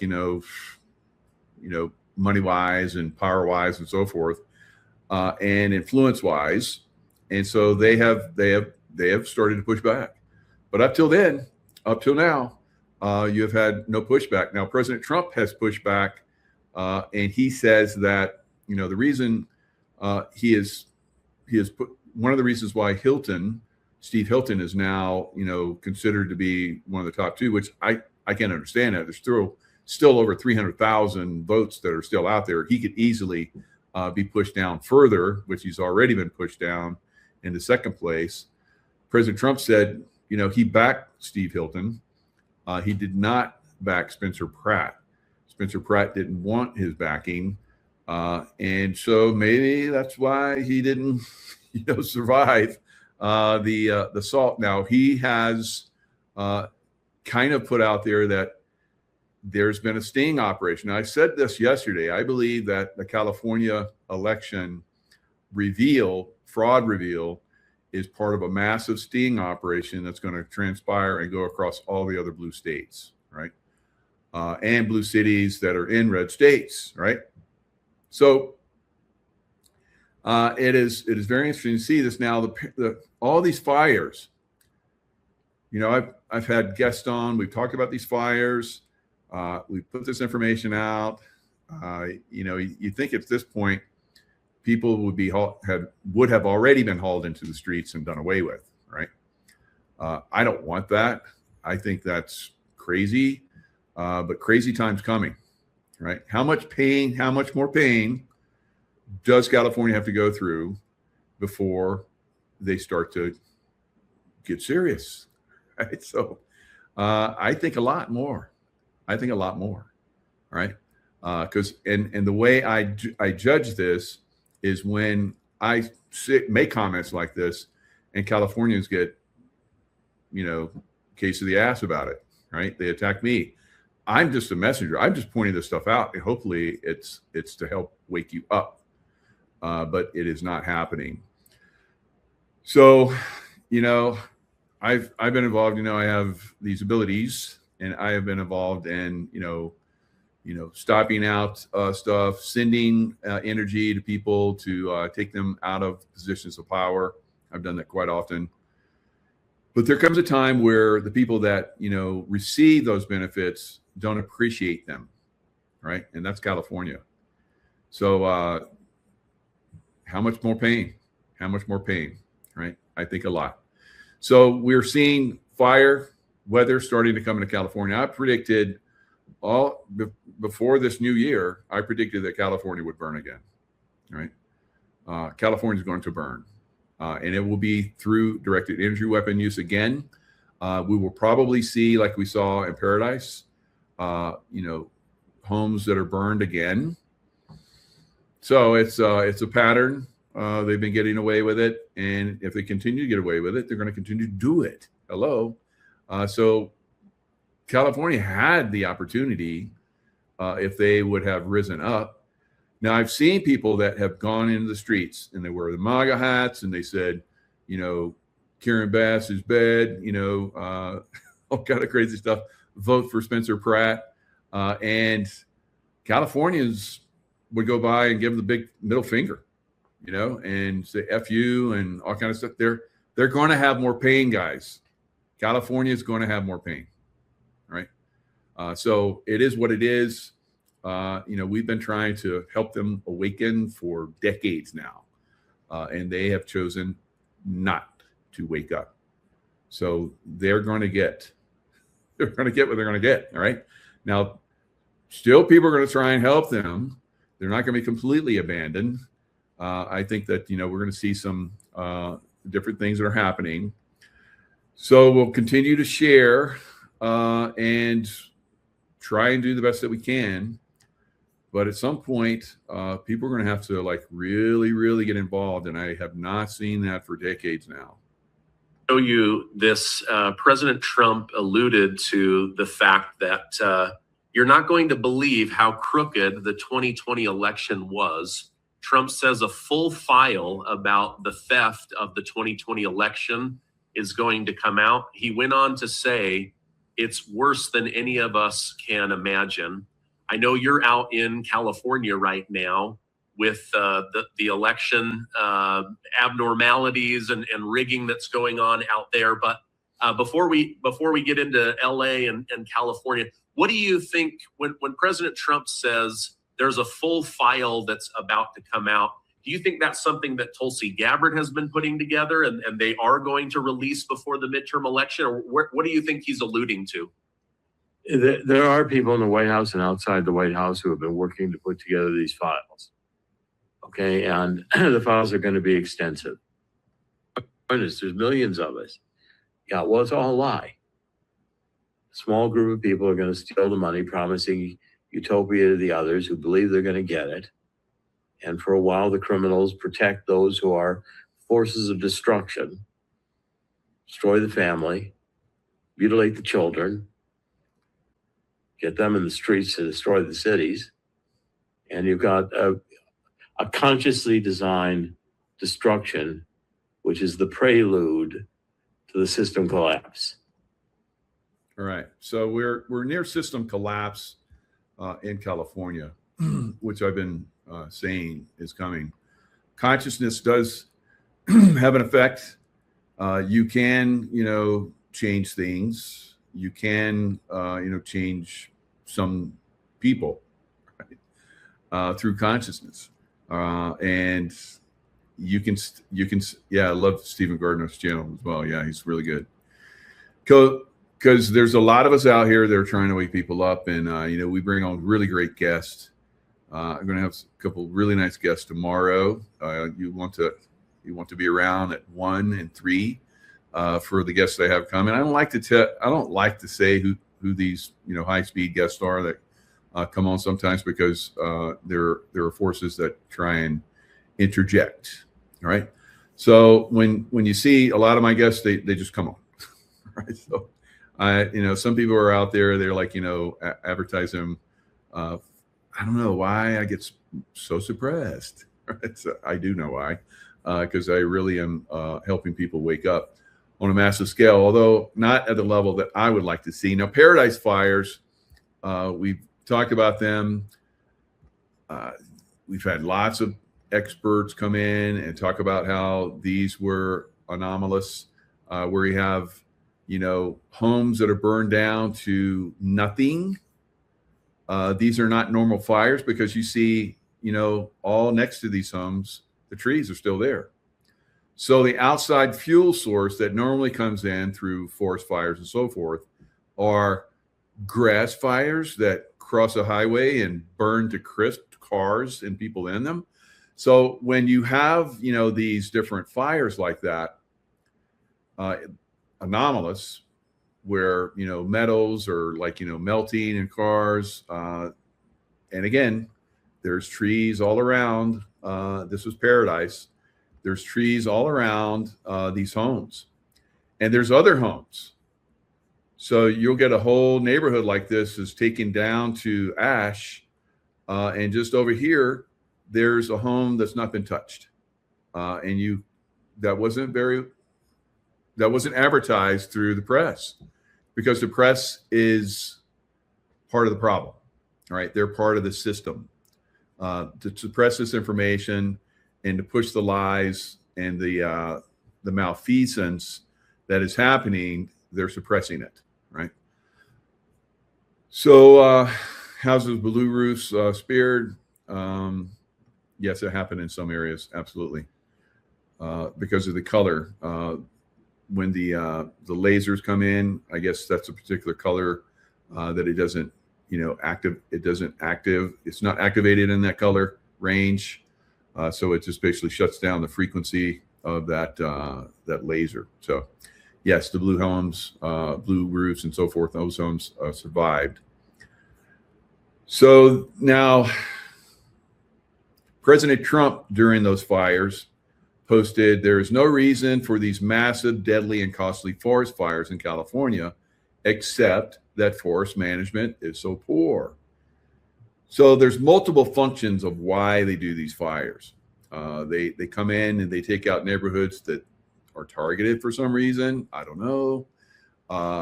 They have people within these neighborhoods that can't fight back.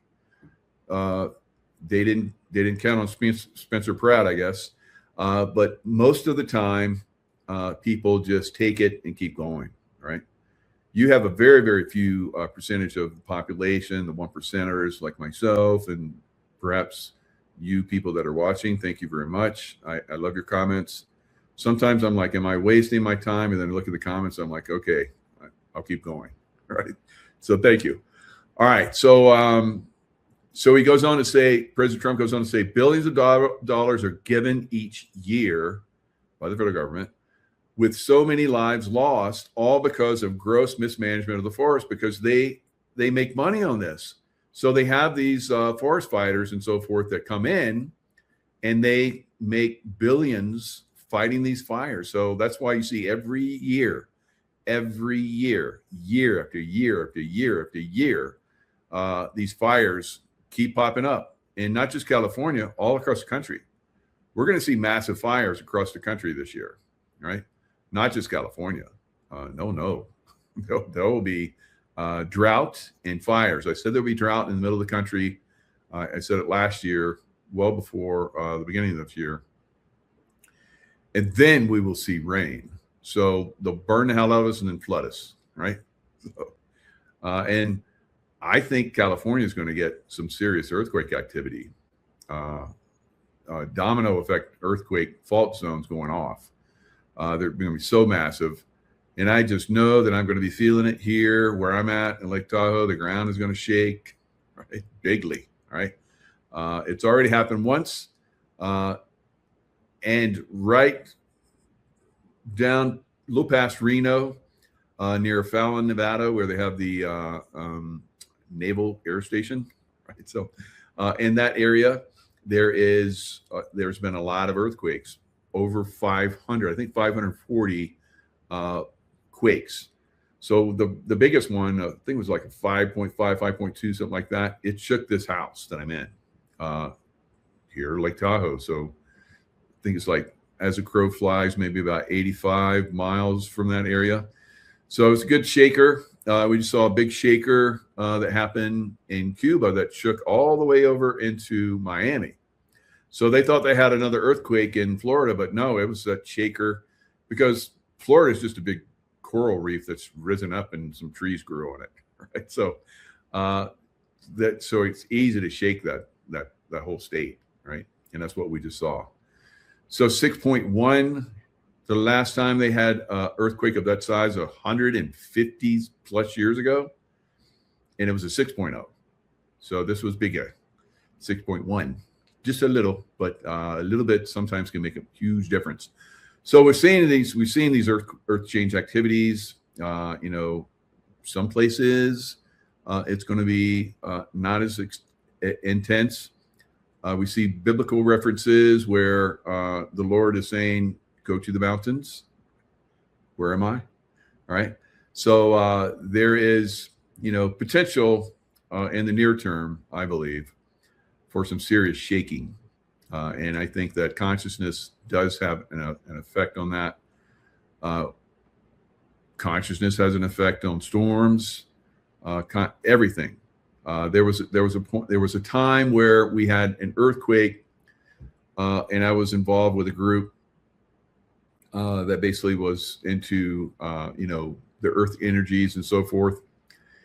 And it was put out that there was a huge earthquake in Peru, and that same earthquake size had caused a very significant tsunami in Hawaii. So same place, same earthquake size.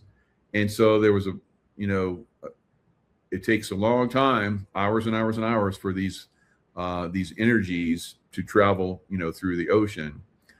And so back in, I don't know how long ago, it was like 50s or 60s or something like that, there was a pretty significant tsunami. So the Earthkeeper group, basically we got together, we got the notice, because there was those of us that were involved in, calming these earth energies when they were, shake, rattle, and roll like that.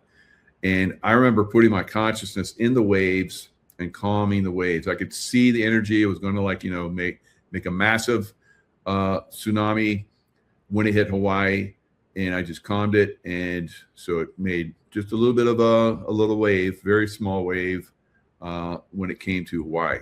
So consciousness can have an effect on calming, and consciousness and the deep state, which we know that they have been, manipulating these earth energies and earth, movements and earthquakes and volcanoes and all that kind of stuff.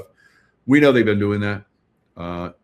They would definitely do that here in California, right? So I believe California is really going to get hammered, right? So same consciousness. I predicted a lot of earthquakes to the day, almost to the size, almost perfect, that have happened here in California. I believe there's going to be a massive one in California, and that's mainly because of the consciousness of California, right? So now, so he said all these billions of dollars have been wasted on California because they don't do anything with it. And then a California Professional Firefighters president, Brian K. Rice, bad man, label Trump's message an attack on some of the people fighting the devastating fires and make a lot of money. So don't come after our money. Don't come after our money. Trump even said that he would take Mount Shasta Dam and raise it several feet, and the federal government would pay for it. And Gavin Newsom said, no. You kidding me? He said no. So it would help preserve, during times of drought, the water, because California goes through drought. California went through 20 years of drought. Now, 6, maybe 7 years ago, I remember when I first came to South Lake Tahoe, there was severe drought. The water level in Lake Tahoe was like super low. And so Mike shows up and there's a record snowfall. How about that? And it filled up Lake Tahoe. It's 5:55 right now. So, I would call in rain during the years while I lived in Lake Tahoe. And people would complain because they're like, oh, you're bringing in the rain. It's always sunny during this time frame. And I'm like, it's going to burn if I don't bring in the rain. Help me out. California, you're going to burn. You're going to burn. In fact, when I left Lake Tahoe, South Lake Tahoe, there was a massive fire and they actually evacuated South Lake Tahoe after a month or two after I left. Imagine that. So now that I'm back in, the vicinity of California, 20 years of drought has ended, right? So consciousness can have an effect, guys. I've been showing this. I've been proving this for decades now, through my courses, through my books, through these conversations that I have with you. So California is going to burn because the consciousness is really bad, right? And it's not something that you guys that are beautiful people. California used to be the people of California used to be so beautiful, right? There were no devastating fires. There'd be some fires occasionally, but that's always happens. The brush, it rains and the brush, gets up there and California doesn't do the right thing and, clear the brush. So because environmentalists are like, it has to be natural all the time. Stupid people, right? And people, California, oh yeah, the environmentalists, they're cuckoo, but hey, it's cool. Let's go surf, right? Let's go to the beach and get some suntan and swim and body surf. That's what I used to do, body surf. I love body surf. So it is something that California has gone slowly downhill, right? And that's it. Consciousness, of course, can turn around on a dime.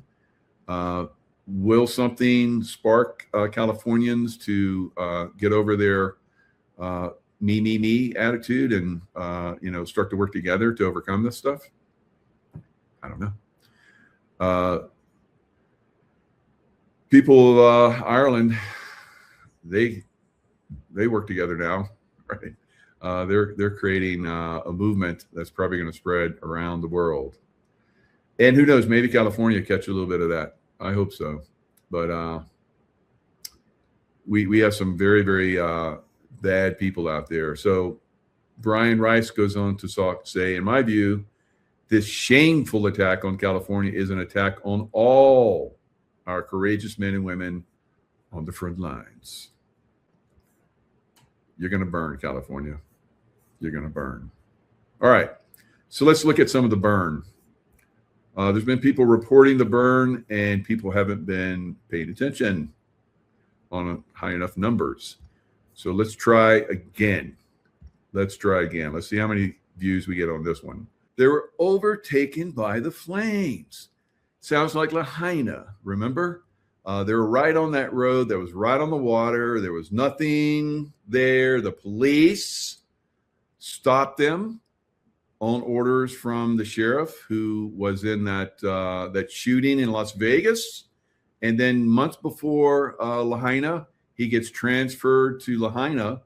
And the woman that had been there for like 20 plus years that was handling all of the information and, personnel files and so forth. Wow. So we see this method that they have over and over again. Where they come in and they destroy an area. They cover up their crimes. They cover up the number of deaths. They cover up the fact that people are fried from the inside like microwaves. Cook food in a microwave, it cooks from the inside out. Flames burn you from the outside in. All right. It's simple. It's simple observational skills. So this fortunate gentleman was like, they're I don't know how they're doing it. I don't know what's going on. And he probably doesn't know that some people were doing it. But these flames are like just crazy how they're catching up to us, and we're flying down the road. So their cars started getting toasted. So he jumps out and runs to a stream, and he says the fire like whoosh over him, and he comes back and all his friends are gone.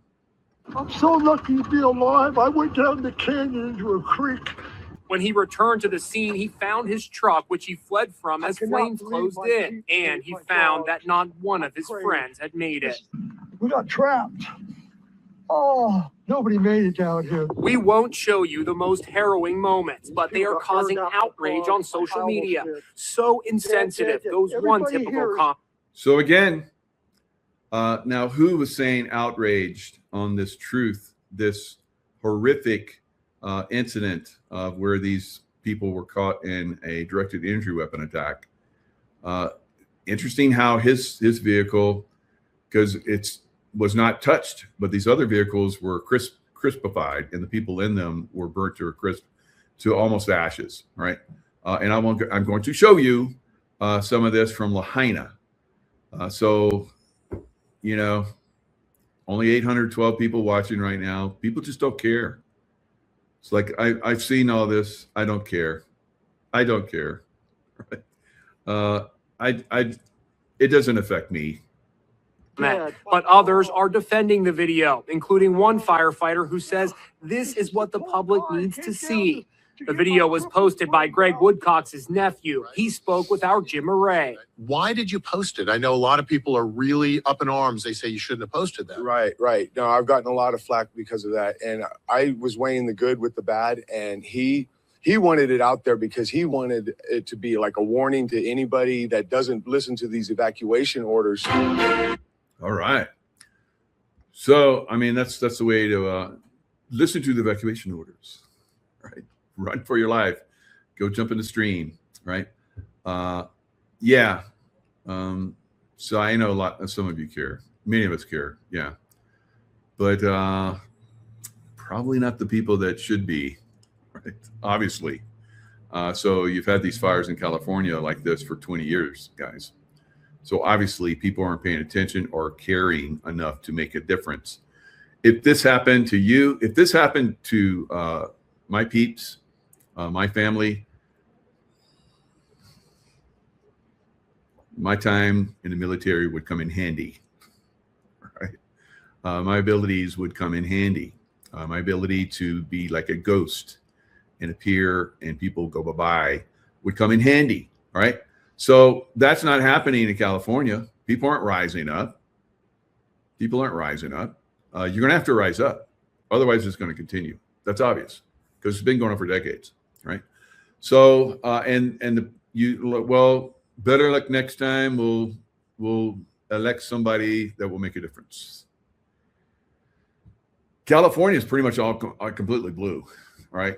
So the criminals have completely taken over California. There's only one way.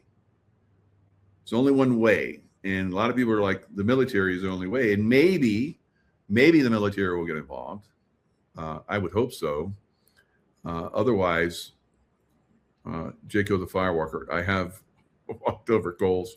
Yes. And been around fire. So, you know, I'm like the wild horse ranch guy, with the wild horses. We have the solution.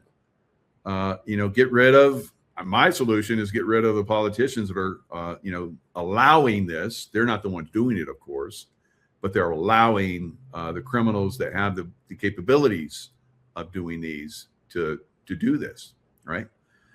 So now the Wild Horse Ranch guy,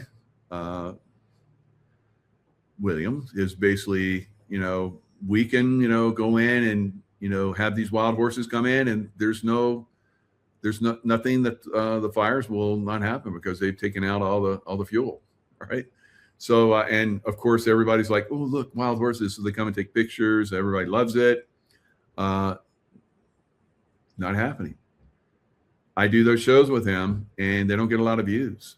Now, you guys over on Rumble, you guys are I'm getting more views on Rumble than I am on YouTube. It's insane. So it's because I don't know. I guess here on YouTube it's suppressed or something, or there's just not the audience over here on YouTube. I don't know. So new FBI is in LA, California. That's good. Janet. Janet, you live in Northern California. So that's a little bit better area than Southern California. So I know you are very active and with your community. So that's good.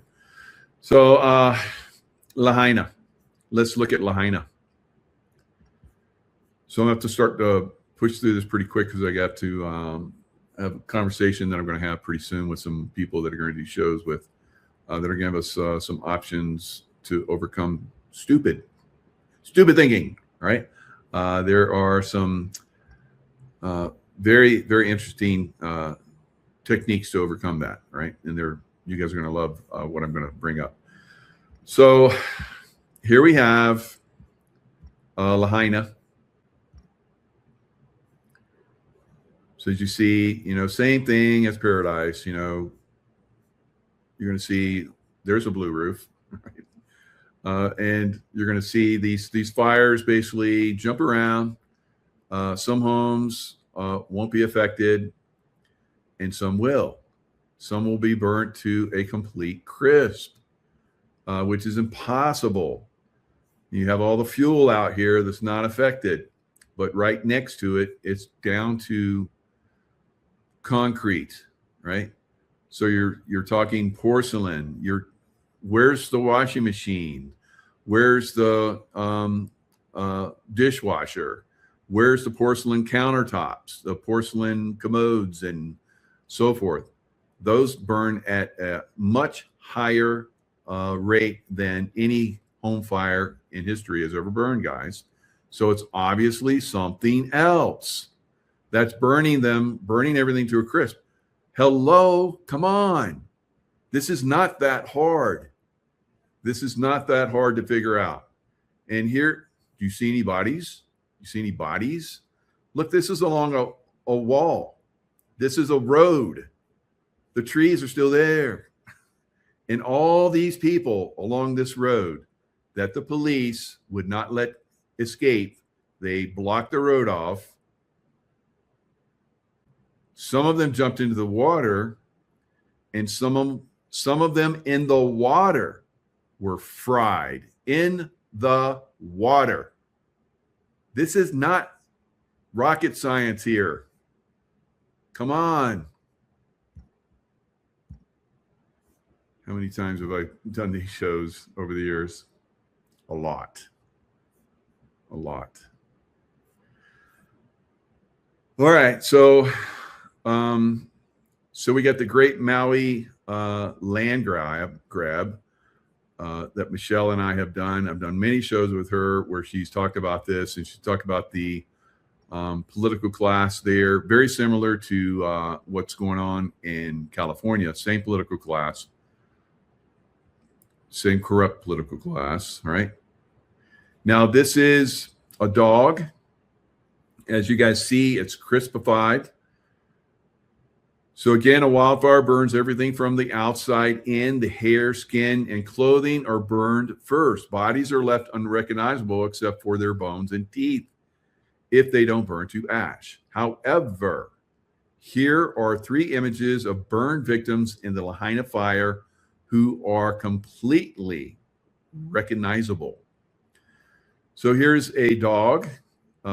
First victim is a dog with his legs out as if he had been running on concrete on a road there. He's running, and he gets hit by the directed energy weapon and fries from the inside out. His fur is still there. His snout, his everything is recognizable on the outside. But on the inside, like this frog that was leaping. This is a frog that was leaping. Its skin is completely still there, but everything inside, just like microwave to ash, is gone. The frog was leaping in the air, and the directed energy weapon hit him, and boom, inside gone, outside frozen in time for everybody to see. This is not that hard. This is a man that was running from the directed energy weapon that he saw that was like frying everything probably, but he didn't get away. All right, so here you have I think it was called cornrows here, and that's still there. So the outside is still there, still recognizable as a human being that was running, and there's another one over here there's totally unrecognizable. I mean, barely can see the outlines of the legs, but the upper torso is still there. See how there's bone right here that's sticking out? He was fried from the inside out. Here's a man that was running. His britches were burned off. That's why you have this dot here over his private parts. This whole side right here is fried. His arm is gone. It's almost, well, it's actually up in the air. You see it right there. His ribs are showing on this side. Look at the other side. This is his clothing. It's not burned. Just one side that's where the directed energy weapon like zapped over him and completely fried that area. All right, so we've shown this stuff before. I've shown this stuff before. How many more times? How many more times do we have to like show this horror? How many more horror stories do we're going to have to like show? California? More. It's going to be more. All right, paradise. Let's look at paradise. Oh, we already looked at it, but let's look at this one.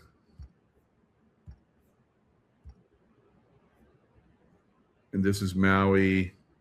This is another Maui time frame, 2007. Here's paradise, where, like I showed before, here's Maui, Malibu, or Malibu, not Maui. The homes right along the coast, fried, as you see here. Just fried. The other side, fine. They got the road separating it, the bee separating it, and the laser just went right up through there, right? And fried everything. Hello. Fried it all the way down to nothingness.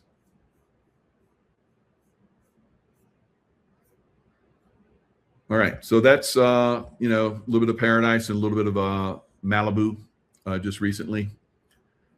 Now let's look at the coral fire. This is back in 2007, kind of the same thing. I'm just going to real quick show this, but like I said, this has been going on for 20 years now, right? Probably more than 20 years.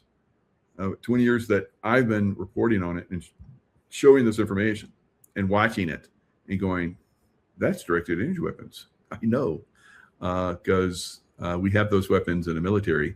So same thing, foliage, burned out cars, burned out homes completely. And it doesn't happen naturally. This doesn't happen naturally. The foliage is like the fuel. And if there are, some pieces of ember or whatever that come on and start these house fires, which does happen for real, then you're not going to see a house fire burn all the way down to nothingness. You have a little bit of metal left, warped from the heat of the directed energy weapon. All right, so it's insane. All right, so there are possibly have been saviors like Donald Trump. It's like, how dare he, come in and say bad things that, we could actually do something about this. We could do nothing about that. All right, thank you. Jesse, good job. Ex-firefighter here. That shit is not, in OT in capital letters, not normal. Thank you for you firefighters to stand. I know it's tough for you guys too. You get criticized, you get everything destroyed if you speak out. Maybe you're retired, so you can, like me, you can speak out. I don't know, but it's a problem. Now Spencer Pratt, he's not a screen star anymore. People still look at him favorably, even though he was a bad guy. They say, oh, he's just a bad guy in a sitcom, and they kept playing that. They all had the same narrative. When they all have the same narrative, they're having their strings pulled, right? They're being puppeted. Spencer Pratt's cryptic duck post. Does it mean calm above water, but I'm paddling furiously below? Maybe. Now, I haven't seen this interpretation, but for me, it's like you're a sitting duck and I'm going to blow you away, right? That's my interpretation, but, maybe that's what it is. The duck metaphor takes flight. The most common reading of Pratt's post aligns with a classic adage, be like a duck, calm and unruffled. Bullshit. Be like a Mike and be a fighter and speak out and say bullshit, bullshit, bullshit. You, baddie, baddie, baddie, right? You need to go bye-bye. That's Mike's. That's not be like duck, F that. All right. Be like they are sitting ducks and they're going to get blown away. That's what I'm looking at. All right. That's Mike's interpretation. But of course, that's California news. They dumb it down. All right. So here we go with the election results. They're not so good. We know that they stole it from Spencer Pratt already. So that's why he's pretty animated right now. And he did an excellent video, which I'm going to show with you guys. All right, so here you have Spencer Pratt has had it stolen. He probably was actually number one right from the beginning. So he got 99%. Now President Trump says he's leaned on them really hard, and that's why they've picked up the pace. All right, and the reason why we see the governor, so you see 2 check marks right there with the governors. So they're like, all right, we get. Now remember, Steve Hilton in the beginning was on top, and Xavier, he came from all the way behind. Like 6 weeks ago, he was 4% in polling, and then he goes all the way to the top. How about that? They've just done another recent polling where Xavier is much higher than Steve Hilton. We know that Democrats give us bullshit polling too. Remember, Hillary Clinton was going to win by a landslide, and she lost. So Tom Steyer, oh my God, they really knocked these down. There was like 300,000 just a little while ago. So it was, or 600,000 like yesterday, 300,000 a little while ago. Now it's only 164. So President Trump came in and said, yep, because I basically leaned on them. They hurried up the counting, and Steve Hilton didn't get it stolen. Right? That's President Trump. He's